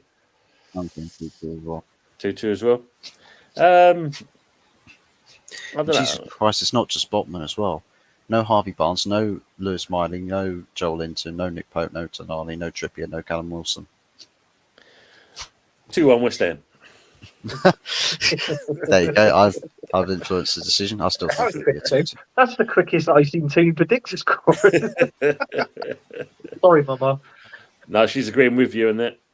Oh, but see, now, this is what I say. I can see them doing something. They've had these players out for injuries for some time, but They have indeed.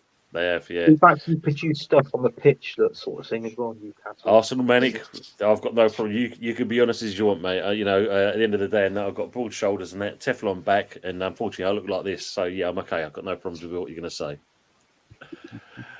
We also historically slow after a break, and without Alvarez, it's going to be tough. 1-1 at the worst. 0-0. I hate that you cannot eat meat on Good Friday. This is true. It's fish and chips, isn't it? I think Newcastle will just edge it. I'm ever so sorry, mate. 2-1 Newcastle. Yeah, I think it will be an interesting game, though. Yeah. And James Lamper is saying 2-0 to the Hammers. Oof. That should be a good result for us in that way. Next game then is Bournemouth versus Everton. 2-1 Bournemouth. Buzz. You just read my mind. I was going to say 2-1 Bournemouth because Bournemouth got more up front. And obviously, as we know, that's with Dominic Solanke. They haven't really got a striker. Calvert-Lewin is. Yeah, he's finished, basically, isn't he? He's finished. He's League One material now, I think, something like that. So, yeah, I agree with Buzz. I'm going to go 2-1 Bournemouth. Well, Bournemouth they didn't play well the last game, did they? I think they got tunked, didn't they? So for me, I'm actually going to go for a 3-1. I think Bournemouth are going, just going to come back a little bit. Yeah. Defo the cherries, yeah, absolutely. Yeah, and Pickford was shocking for England. Yeah, lived up to his reputation as always. T-Rex, little T-Rex arms. Especially when the dunk one, and the best part about it was showing the camera poised over towards Dunk with his big hook nose, and then you can see Pickford, and they're both pulling exactly the same face. Great stuff. 1-0 Bournemouth, happy hammer at same. Ace is saying still waiting for Everton outcome for new charges. Yeah, that'd be interesting.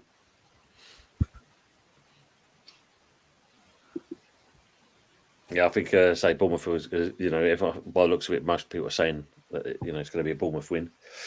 Then you've got Chelsea versus Burnley. Oh. You know what? I thought 9-0 Burnley. No, no, this would probably be a 3. I'll probably go with a 3-1 Chelsea. It's at Stamford Bridge. Yeah, it's Stamford Bridge. Yeah. You're picking my scorelines. That was literally the trick. I mean, because when you put the players down for Chelsea, Chelsea are better. Keeper, goalkeeper kit, yeah. They're better on paper than obviously what Burnley's team is. But yeah, I can only see the same Chelsea all day long. Say what Manic said there. Yeah. I'm going to go 3-1 Chelsea as well. Yeah, Drew saying 1-0 Burnley. Happy Emirates saying 2-0, 2-1 to the Rent Boys. And Osmate saying, 3-1 Chelsea. Ever none are going down. And Chelsea have 5 goals. Oh. Yeah, they found a little bit of a form. It all depends, obviously, if Sterling can decide to pass the ball or not. So, I'm going to go over 2-1 there myself. Okay. Then the next one is Forest versus Palace. 2-0 Chelsea's from DJ Crane. Oh, Forest versus Palace. That's a tough one. Nottingham Forest after points deduction. So are they up for the fight, or are they That's a point. slumped in the dumps? Yeah, that's true. I'll This is the thing. I'd like to say that there'll be a bit of resiliency there, and I'll probably go with a 2-1 Nottingham Forest. Let me predict the Forest quickly before Yeti gets in. Well, we started talking about the Forest, and now Yeti will. He's heard he telepathically he's heard the conversation. Someone's talking about Forest. He's watching in the background. He's watching in the background. Yeah. I'm gonna go 1-1. Forest 1, Crystal Palace 1, and I'm expecting Yeti to come in and call me a prick at any minute. So Well, Happy Emirates going with 2-2. Ace is going with a draw. Drew's going with 2-1 to Forest. Arsenal Manic saying 2-1 Palace. Don't show this to Yeti. Mummy Flossy is going 2-1 to Forest. DJ Crane is also saying Forest 2-1 and Yeti calling everyone a prick. Yeah. Talking over 5 goals. We'll come to that one as well. That'd be an interesting one. I mean, Glasnow's got him playing a little bit of football now, hasn't he? You know, they've actually kind of getting a bit of identity under his leadership now. But I think it's going to be one of those. I think it's just going to be a draw as well, 1-1.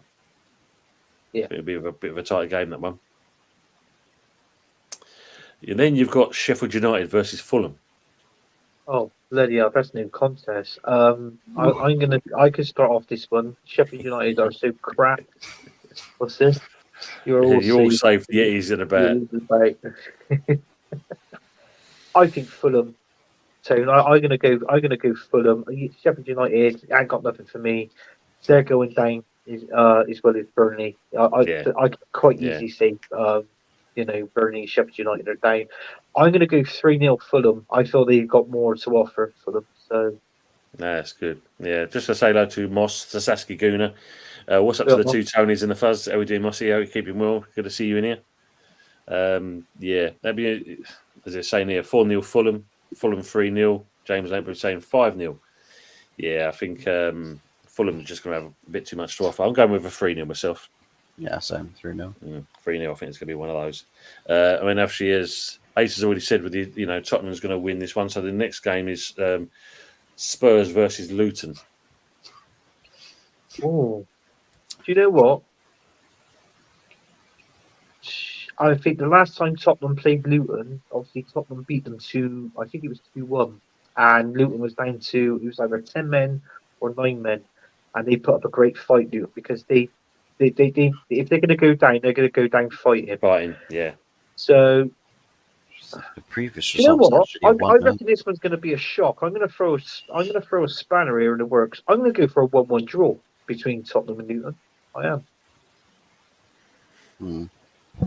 I'm actually I'm going to go 3-1 to Tottenham, to be honest.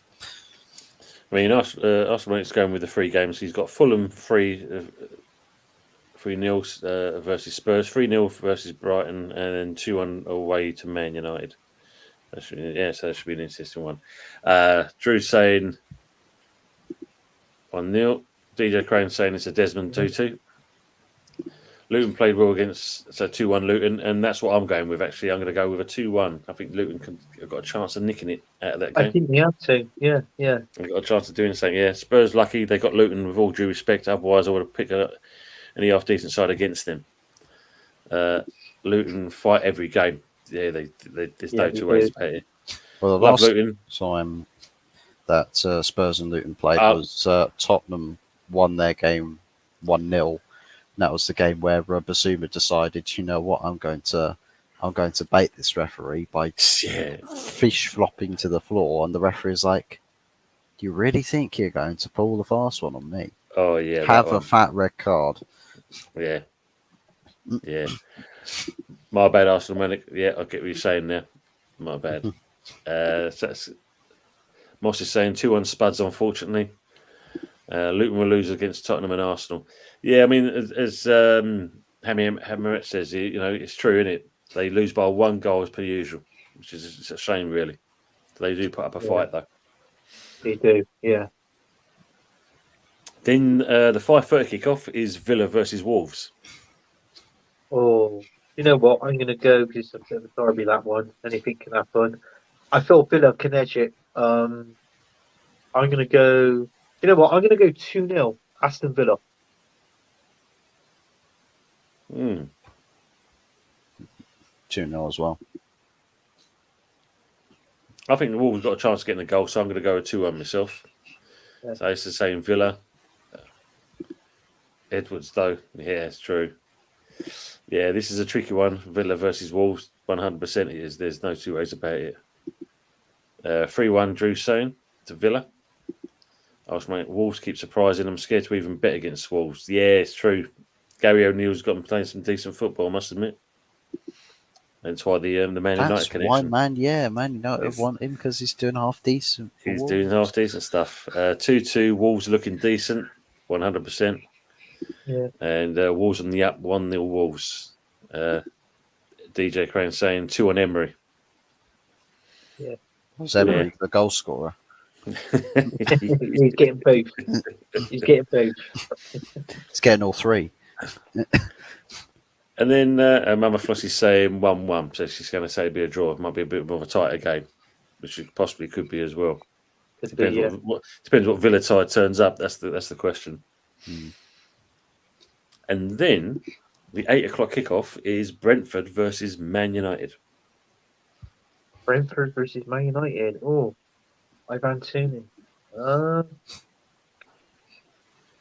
going to go 2-1 United.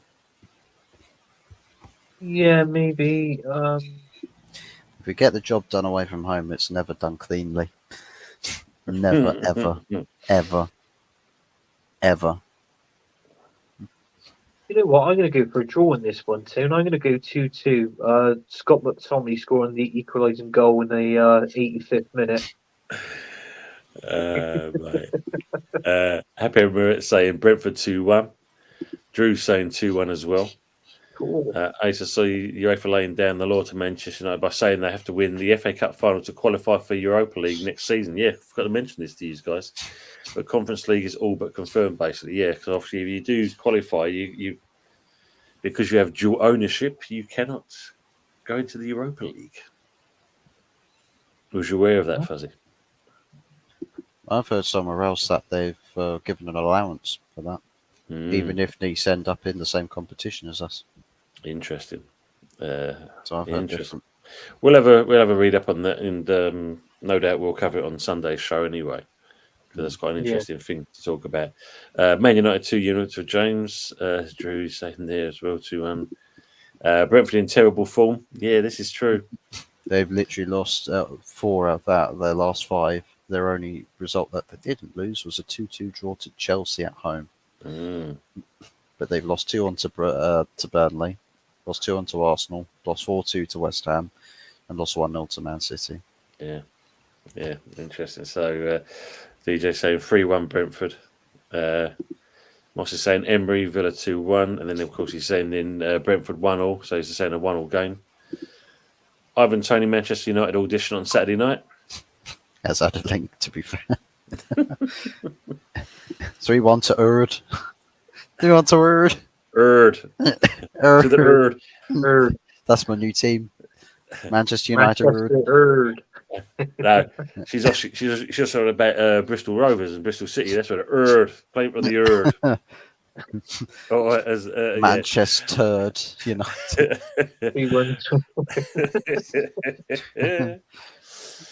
Yeah, I think I'm going to go for a draw myself because I think both teams, Brentford's in a bit of downward spiral at the moment. And Man United, yeah, you just don't know what turns up on that game.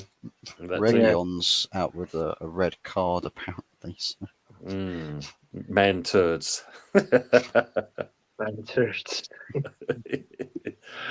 I was laughing at that one as well. So Sunday, with the 2:00 kickoff is Liverpool versus Brighton. Liverpool 3, Brighton 0. Yeah. Sadly, Like man. You know what? I'm gonna go bet one better. I'm gonna go 4-1 Liverpool. Ooh. I'm gonna go 4-1 Liverpool. Yeah, look at that. Man United's next 3 games, 1 point out of 9. Ooh, not good odds. Get out of here, Aces. Get out of here. Get out of here. Oh, boy, me. Yeah, I mean, Liverpool versus 4-1. I'm going to go with a 3-1 myself. I think, Brighton's got a chance of scoring a goal. But yeah, happy with it, yeah. Liverpool 2-0, happy with it. Drew's saying exactly the same. Liverpool. Mama's saying 3-0. Liver turd. Saskia said Liverpool 3, Brighton 2. They always seem to have lots of goals when they play. True. Yeah. Liverpool, yeah, as they always get away with it. Second goal in Kloppage time. Yes, I think that's going to be a Liverpool win, bollocks of it. And then 4:30 kickoff. 8-2. The title decider, yeah, 8-2 again, yeah. The title decider is going to be basically Man City versus Arsenal. At the empty eye. Do you know what? I'm gonna let Fuzzy go first on here. So what do you reckon, Fuzz, in this game?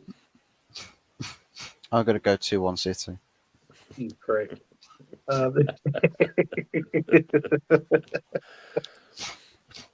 Go on into. Give us your score. Give us your rundown of this game.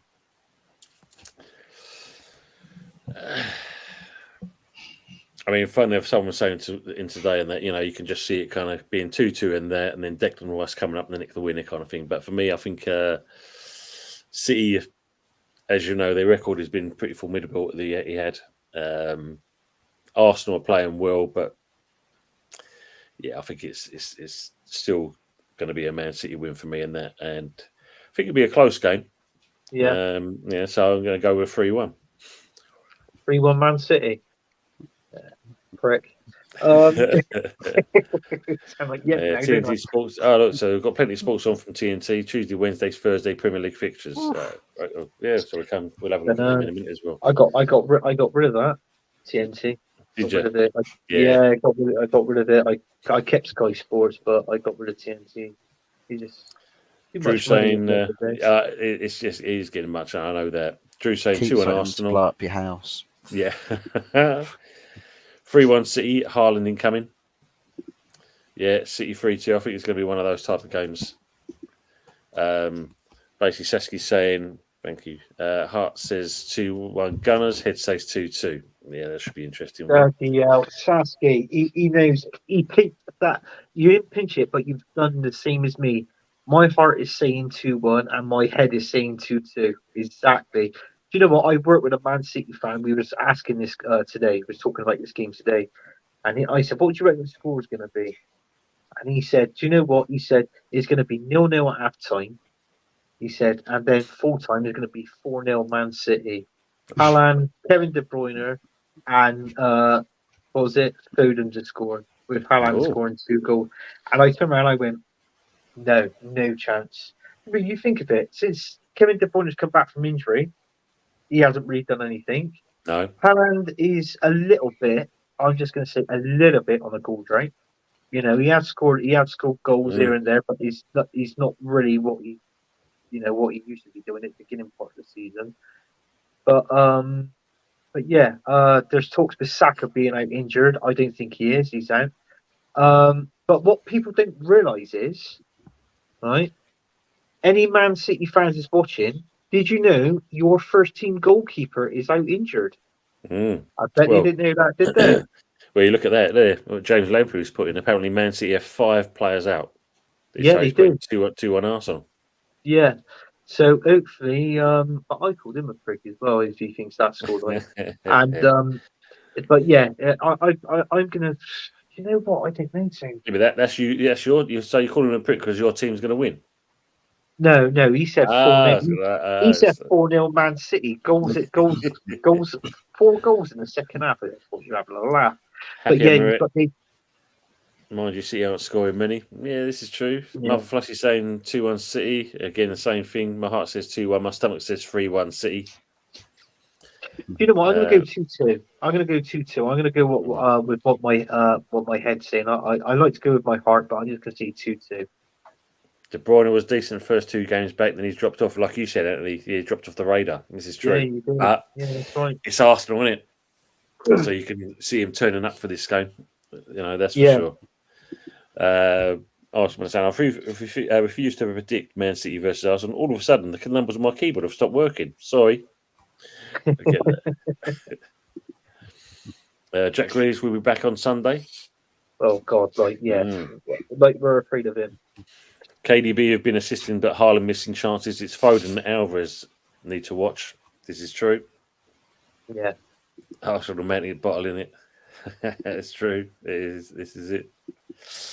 So yeah, it's going to be a tight game, but I think yes, it's just probably going to just have a little bit of edge. We'll go with Tuesday's game, and then we'll maybe cover it to Wednesday because we'll be back next week for that one as well. Anyway. Okay. So as Asa said, Arsenal's last 8 games at 8 defeats, 9 incoming. Nah, can't see it. So, right. Can't see it. So there's no game on the Monday, but Tuesday, the first game on the score thing here is Forest versus Fulham. Forest versus Fulham. Oh, blimey. I think that'll be a 1-1 for me. Yeah, I was thinking a draw as well, Fuzz. I'll have to go to see Miss Fuzz. I think 1-1 as well. I was going to say actually no, I'll go 2-2. I'll go 2-2 because I thought that Anthony Lugano, he's there, and what's his name, Hudson Odoi. Yeah, I feel that that's their 2 best players at the minute. Puff's 22. He's changed his name to that. He's changed his name. Yeah, I think 2-2 as well. Yeah, I think it's going to be one of those kind of tight games. The next one is Newcastle versus Everton. Oh, Newcastle for me. I'm sorry, but I'm going to go 2-0 Newcastle. Just going to offer a bit too much, aren't they? Literally offer too much. And then you've got Bournemouth versus Palace. 2-1 Bournemouth. It's Bournemouth at home. Yes, yeah. Do you know what? I'm going to go more. I'm going to go 3-1 Bournemouth. Solanke 2 goals. Interesting. I like this comment. I was trying to predict a Newcastle win, but I bought it when it came to Arsenal. Tony, you have every right to ban me. Arsenal, me and you go way back too much for me to do that to you, mate. So you've got no worries there. Magpies are going to smash them. Yeah, we think we all agreed on that. This is your one. He's gone. Yeah, I don't know because it's. Yeah. I mean, Everton just haven't really got nothing up front. They're better in defence than obviously in attack, but that's why I said 2-0 because I don't think it's going to be I don't think it's going to be a high scoring game, to be honest with you, Tim. So I think Newcastle might win it comfortably. So that's why I've gone 2-0. Yeah, I think Newcastle are just going to be too strong for them at the end of the day. They had their little spell where they was doing all right, and then it's kind of tailed off, isn't it? Really, but yeah, I think this. I'm going to go for a draw on this one, Bournemouth Palace. Just going to go to Moss's comment here. He's saying Stones, Walker, Edison, KDB all say 75% in FPL. Akanji, Swiss said hurt, but no warning on him in FPL. They're all faking, weren't they? Yeah, as always. Even Saka's done exactly the same. And 3-1 City Arsenal, shame on you, fake fan. Going to come to this one is going to be West Ham versus Spurs. Can we do the double over the Spuds this season? So she's gone with a 3-2 win. That's a really Yeah, hard one. no. I'll probably go 2-1 Tottenham.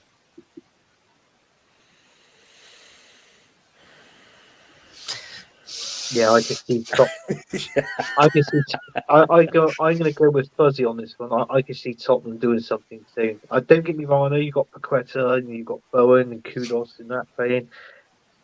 Your goalkeeper's all right as well. So, but I just feel. Actually, I think Tottenham's got a couple of injuries, so I'm not too sure. Yeah, solid. I'll go 2-1 Tottenham. I'll go You're 2-1. I 2-1 just Tottenham. feel like it's just with Son and Richarlison. That Richarlison up front. Yeah. Arsenal. So who? What you're predicting there is it's the West Ham Spurs game, basically the West Ham Spurs. Yeah. No Mickey But- Van der Ven, by the way. Can I tell you something, Tate? mm. Even though I think Tottenham will win 2-1, I think the only way he's going to go against you is going to be a bad decision on VAR. I reckon that's what it'd be in the game, seriously. And I feel that you would need to at least get a point or maybe you've won, but I could just feel a bad decision coming up in that game on Okay, VAR. let's just say Yeah. goodbye to Happy Emirates. Best go and see Budgie. Cheers, guys. Great stream. Well, Thanks, yeah, chat. mate. Thanks, Happy Emirates. Good seeing you in there. And send me regards to Fuzzy. I might drop in myself if we do finish in time. And just say hello in there in the chat. So thanks again for coming in. See you next time. And yeah, as Moss is, she's alluding to Gunnar Alvarez because Sassy's saying you can do it, Hammers. Kudos, Alvarez. Yeah, unfortunately, he's injured, Moss. We ain't going to have him for a while, which is a bit of a shame. But still, with him out, I think we could still do something. And it's an evening game. I think we've got a chance of 3-1. Oh well, I ain't gone that big. Bloody hell. But yeah.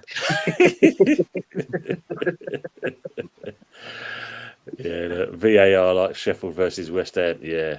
Yeah. It will be. Big up, guys. Hi, guys, watching from the start. Big up the disabled team. Hope you keep him well. Let's see what team. And Edson, I was watching him in that match versus Yuri, got hurt. Yeah, he scored versus Panama.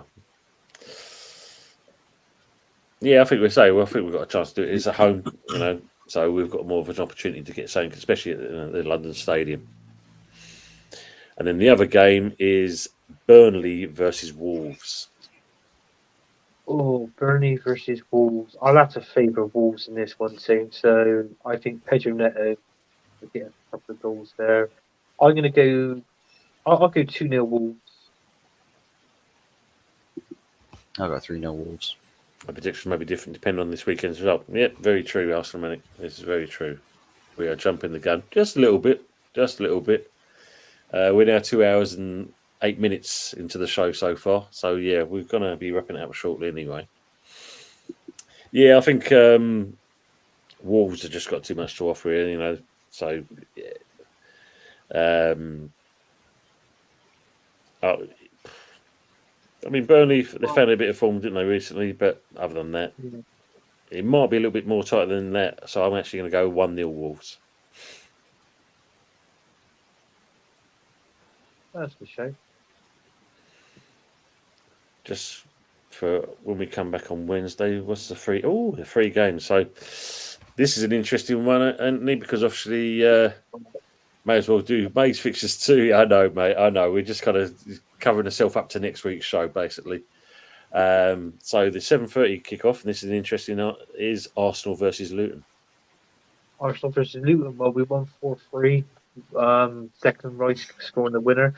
I thought we are going to win this one. We got to win the league. 3-1. Well, we've got to try and win the league. So I think we can win this one. I'll go. Do you know what? I'm going to go less on that. I'm going to go 3-2 Arsenal because, like I said, Luton scored goals and they didn't go down without a fight. So Yeah. I think we're just going to edge this one again as well. So 3-2 Arsenal. Yeah, I went 3-1. 3-1. Yeah, I mean, Sassy's saying 3-0 Arsenal. But I think I'll go with you. I think it's going to be one of those games. It's going to be quite a tight game. Luton, they don't give up. So yeah, 3-2 is probably a right result for you guys. Drew doesn't You know. believe. Drew Yeah. doesn't believe Luton. Drew's, it's a hammering for them. West Ham. No, I mean for me, Daniel, or I've kind of with the guys have come up with 2-1, and that I've gone for a 3-1. So yeah, I think it's going to be a tight game. But you've got players out, we've got players out, and we're at home, so that's the only reason why I'm going with a 3-1. But I think might be a bit more tighter than that game. Then you got Brentford versus Brighton. Oh God, Brentford versus Brighton. 3-2 Brighton. That's a good shape. That's a good shape. I'm going to go on a fence with this, and I think it's going to be a draw. I feel that I can't really separate both the Brentford from Brighton, to be honest with you. So I'm going to go 1-1. Yeah.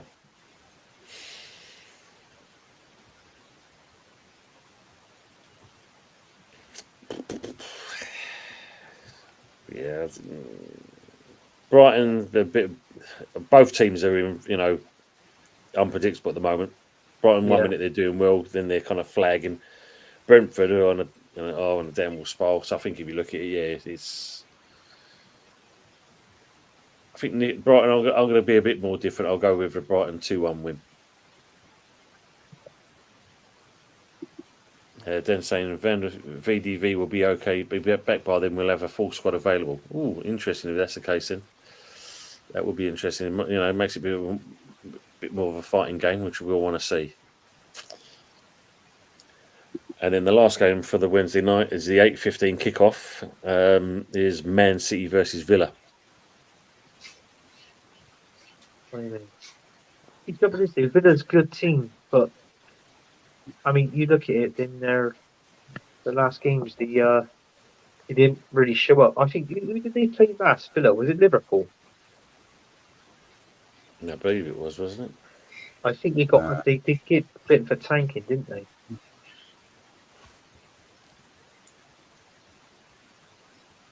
So the last, Aston Villa? Yeah, the last game they lost, I think it was something like 4-0 4-0 to Tottenham. to Tottenham. Yeah, so At home. that was yeah. So Mm. obviously, I don't think they can compete against Man City. So I felt I'm going to have to pick up a Man City win here, even though I would like Villa to win it and do something in this game. But I can see. I'm going to go 2-0 Man City because the goal droughts, and obviously with the injuries they've got now, we've said it, they've got 5 players out. Yeah. So I'm going to go with a measly 2-0 win to Man City. Also, so if Brentford lose against Man United, Brighton win. If they get a draw against Man United, then a draw. This is true. Yeah, it's an interesting comment. Big up Anfield, Uncle Rods. And if you can, guys, if you haven't seen this man's channel, go over and see him and give him a bit of love and support. Great guy. Always gets on well with us. Have a good time and hope you're doing well, mate. Good to see you in here. I think Man City, again, when you look at that, Villa, as you said, they're not a bad side. They're doing well under Emery. They've got a chance of actually getting something out of this. And against you, I think they'll step up. But against Villa, it'll be a bit of a different story in that. So I think I'm actually going to go with a draw. Oh, perfect. I hope you're right, Tim. I hope you're right. And Aston Villa in the return fixture won their game 1-0 against Man City.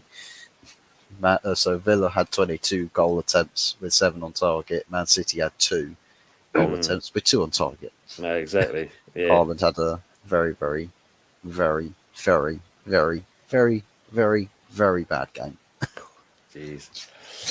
Go on the City then saying against Man City versus Villa. It depends on Man City versus Arsenal. If one of us loses, we may be deflated. True. This is very true. Again, he's saying. Good evening to Lee Stay from TV. Hope you're keeping well, Lee. Good to see you, matey. How's things with you? Hope you're doing good. And for there, and Stephanie's coming in with HotFuzz channel 6 likes. Good stuff. Still going, lads. Yeah, we're just finishing the last fixture now. We've done that basically. So You know, I was joking about us going on for 24 hours and 48 hours, right, Tony? At the start, I said however long this goes on for. don't I was worry, only joking. it doesn't matter. I've got to be up at 5:30 in the morning, kind of thing. I'm bright-eyed and bushy-tailed. I'm ready to go and fired and ready. Yes, let's go. And if you want to call the number for sponsoring the charity, we should carry on from here. So yes, we are now 2 hours and 15 minutes in the show. Been a good one. We've covered quite a lot. It was good to see the team that we picked. Yeah. Anthony may not like some of the choices, but yeah, never mind. No, most of them. Well, I'll say these half of them were shit, but we had. Hot Fuzzy with radio voice. Oh, it's the face for radio. The voice for YouTube, the face for radio. Face of radio. So, yes. So, Anthony, if you would like to shout your good self out, please, mate. Yeah, certainly. Yeah, I just want to say thanks for everybody tuning in, and thank you for the comments. This has been a good show, episode 11. I thoroughly enjoyed it. I'm not going to shout my social out because it's like the Dead Sea. I feel like consecutive, really. But yeah, you can find me on Early Doors channel on the Sunday Night Takeaway. You can also find me on here. Where we do the good, the bad, and the ugly. And also, you can find me on different games as well, like Jez's Arsenal History and more, Man United Takeaway. I'm still waiting to come on Fuzzy's channel. I did say to him, Fuzzy, I'm free tomorrow. He told me to fuck off. I thought, fine. And then, on all socials. And that's it. I'm a YouTube whore. Good, mate. That's we love that. We love that. Interesting comment here from Daniel E. 2007 was the last time Villa got anything away at City. Yeah, it's been a long time. I know that. Yeah, and the chat, been superb. They've been with us for all this period of time and it was great to see people coming in there and share the love with all these people as well. And don't forget riding your tractor through Wolfie's channels as well.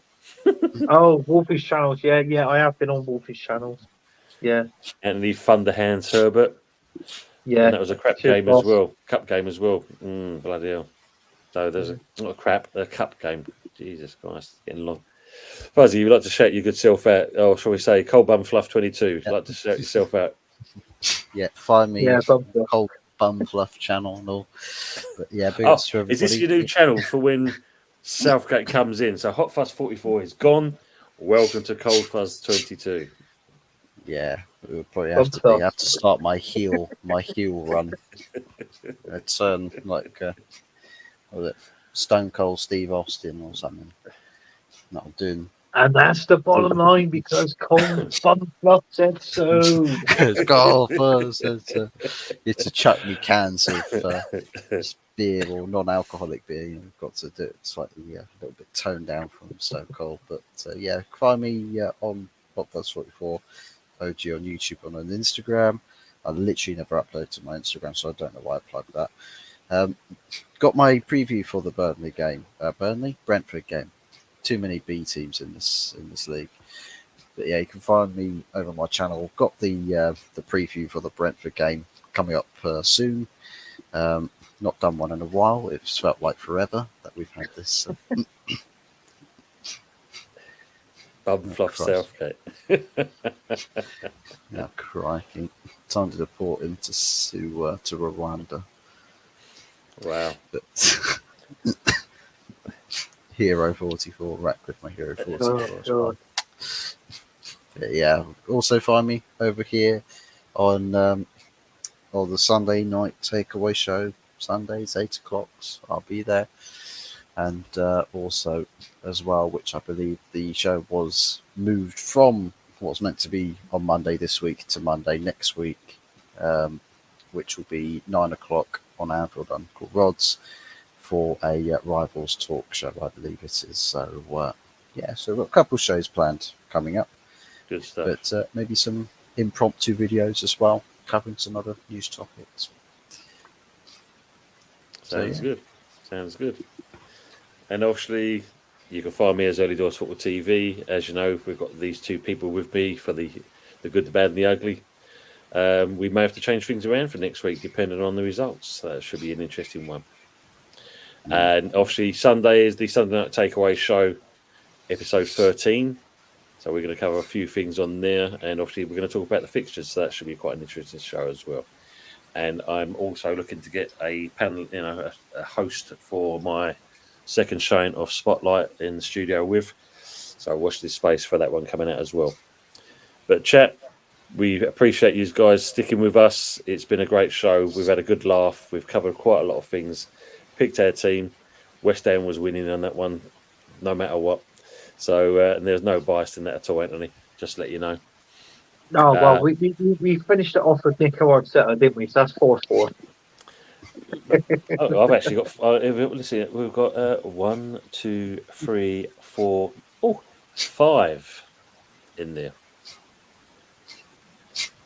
Yeah, but I still beg to differ over Varane and Gabriel. That's one I can beg to differ over that one. You know, can't let an old dog lie, can you? Yeah, he's still got to kick up a fuss, and it's still got to kick I up a look at fuss. kudos though. I bought him up, but he's all good. He's all good. But this was a better one than when we picked that team out on the Man United agenda. Oh mate, yeah. At least we compromised. Not like Mr. B and that. Yeah, there was no leeway whatsoever. No, not with Billy. Yeah, that's for sure. Arsenal Manic says everybody subscribe and smash the likes. Cheers, exactly that. And Mama Floss is saying thanks all, take care. And obviously Uncle Rods is laughing at us guys. Yeah, it's been a great show, and as always, we welcome you for next week. Hope you enjoy the rest of the week leading up to the weekends of football. It's about time we saw some, and yeah, we are finally. You want to move aside a sec, Fuzz? To get people to look at there he is. Yeah, there he is, the new Fuzzgate manager for Man United. Great picture. But guys, thanks again for being in there. Good job. Thanks, Moss. Appreciate that. Always, as you know, I'll be in touch with you as well for the studio one. And other than that, guys, we're at. So thanks again, and we'll look forward to seeing you next time. Take it easy for now.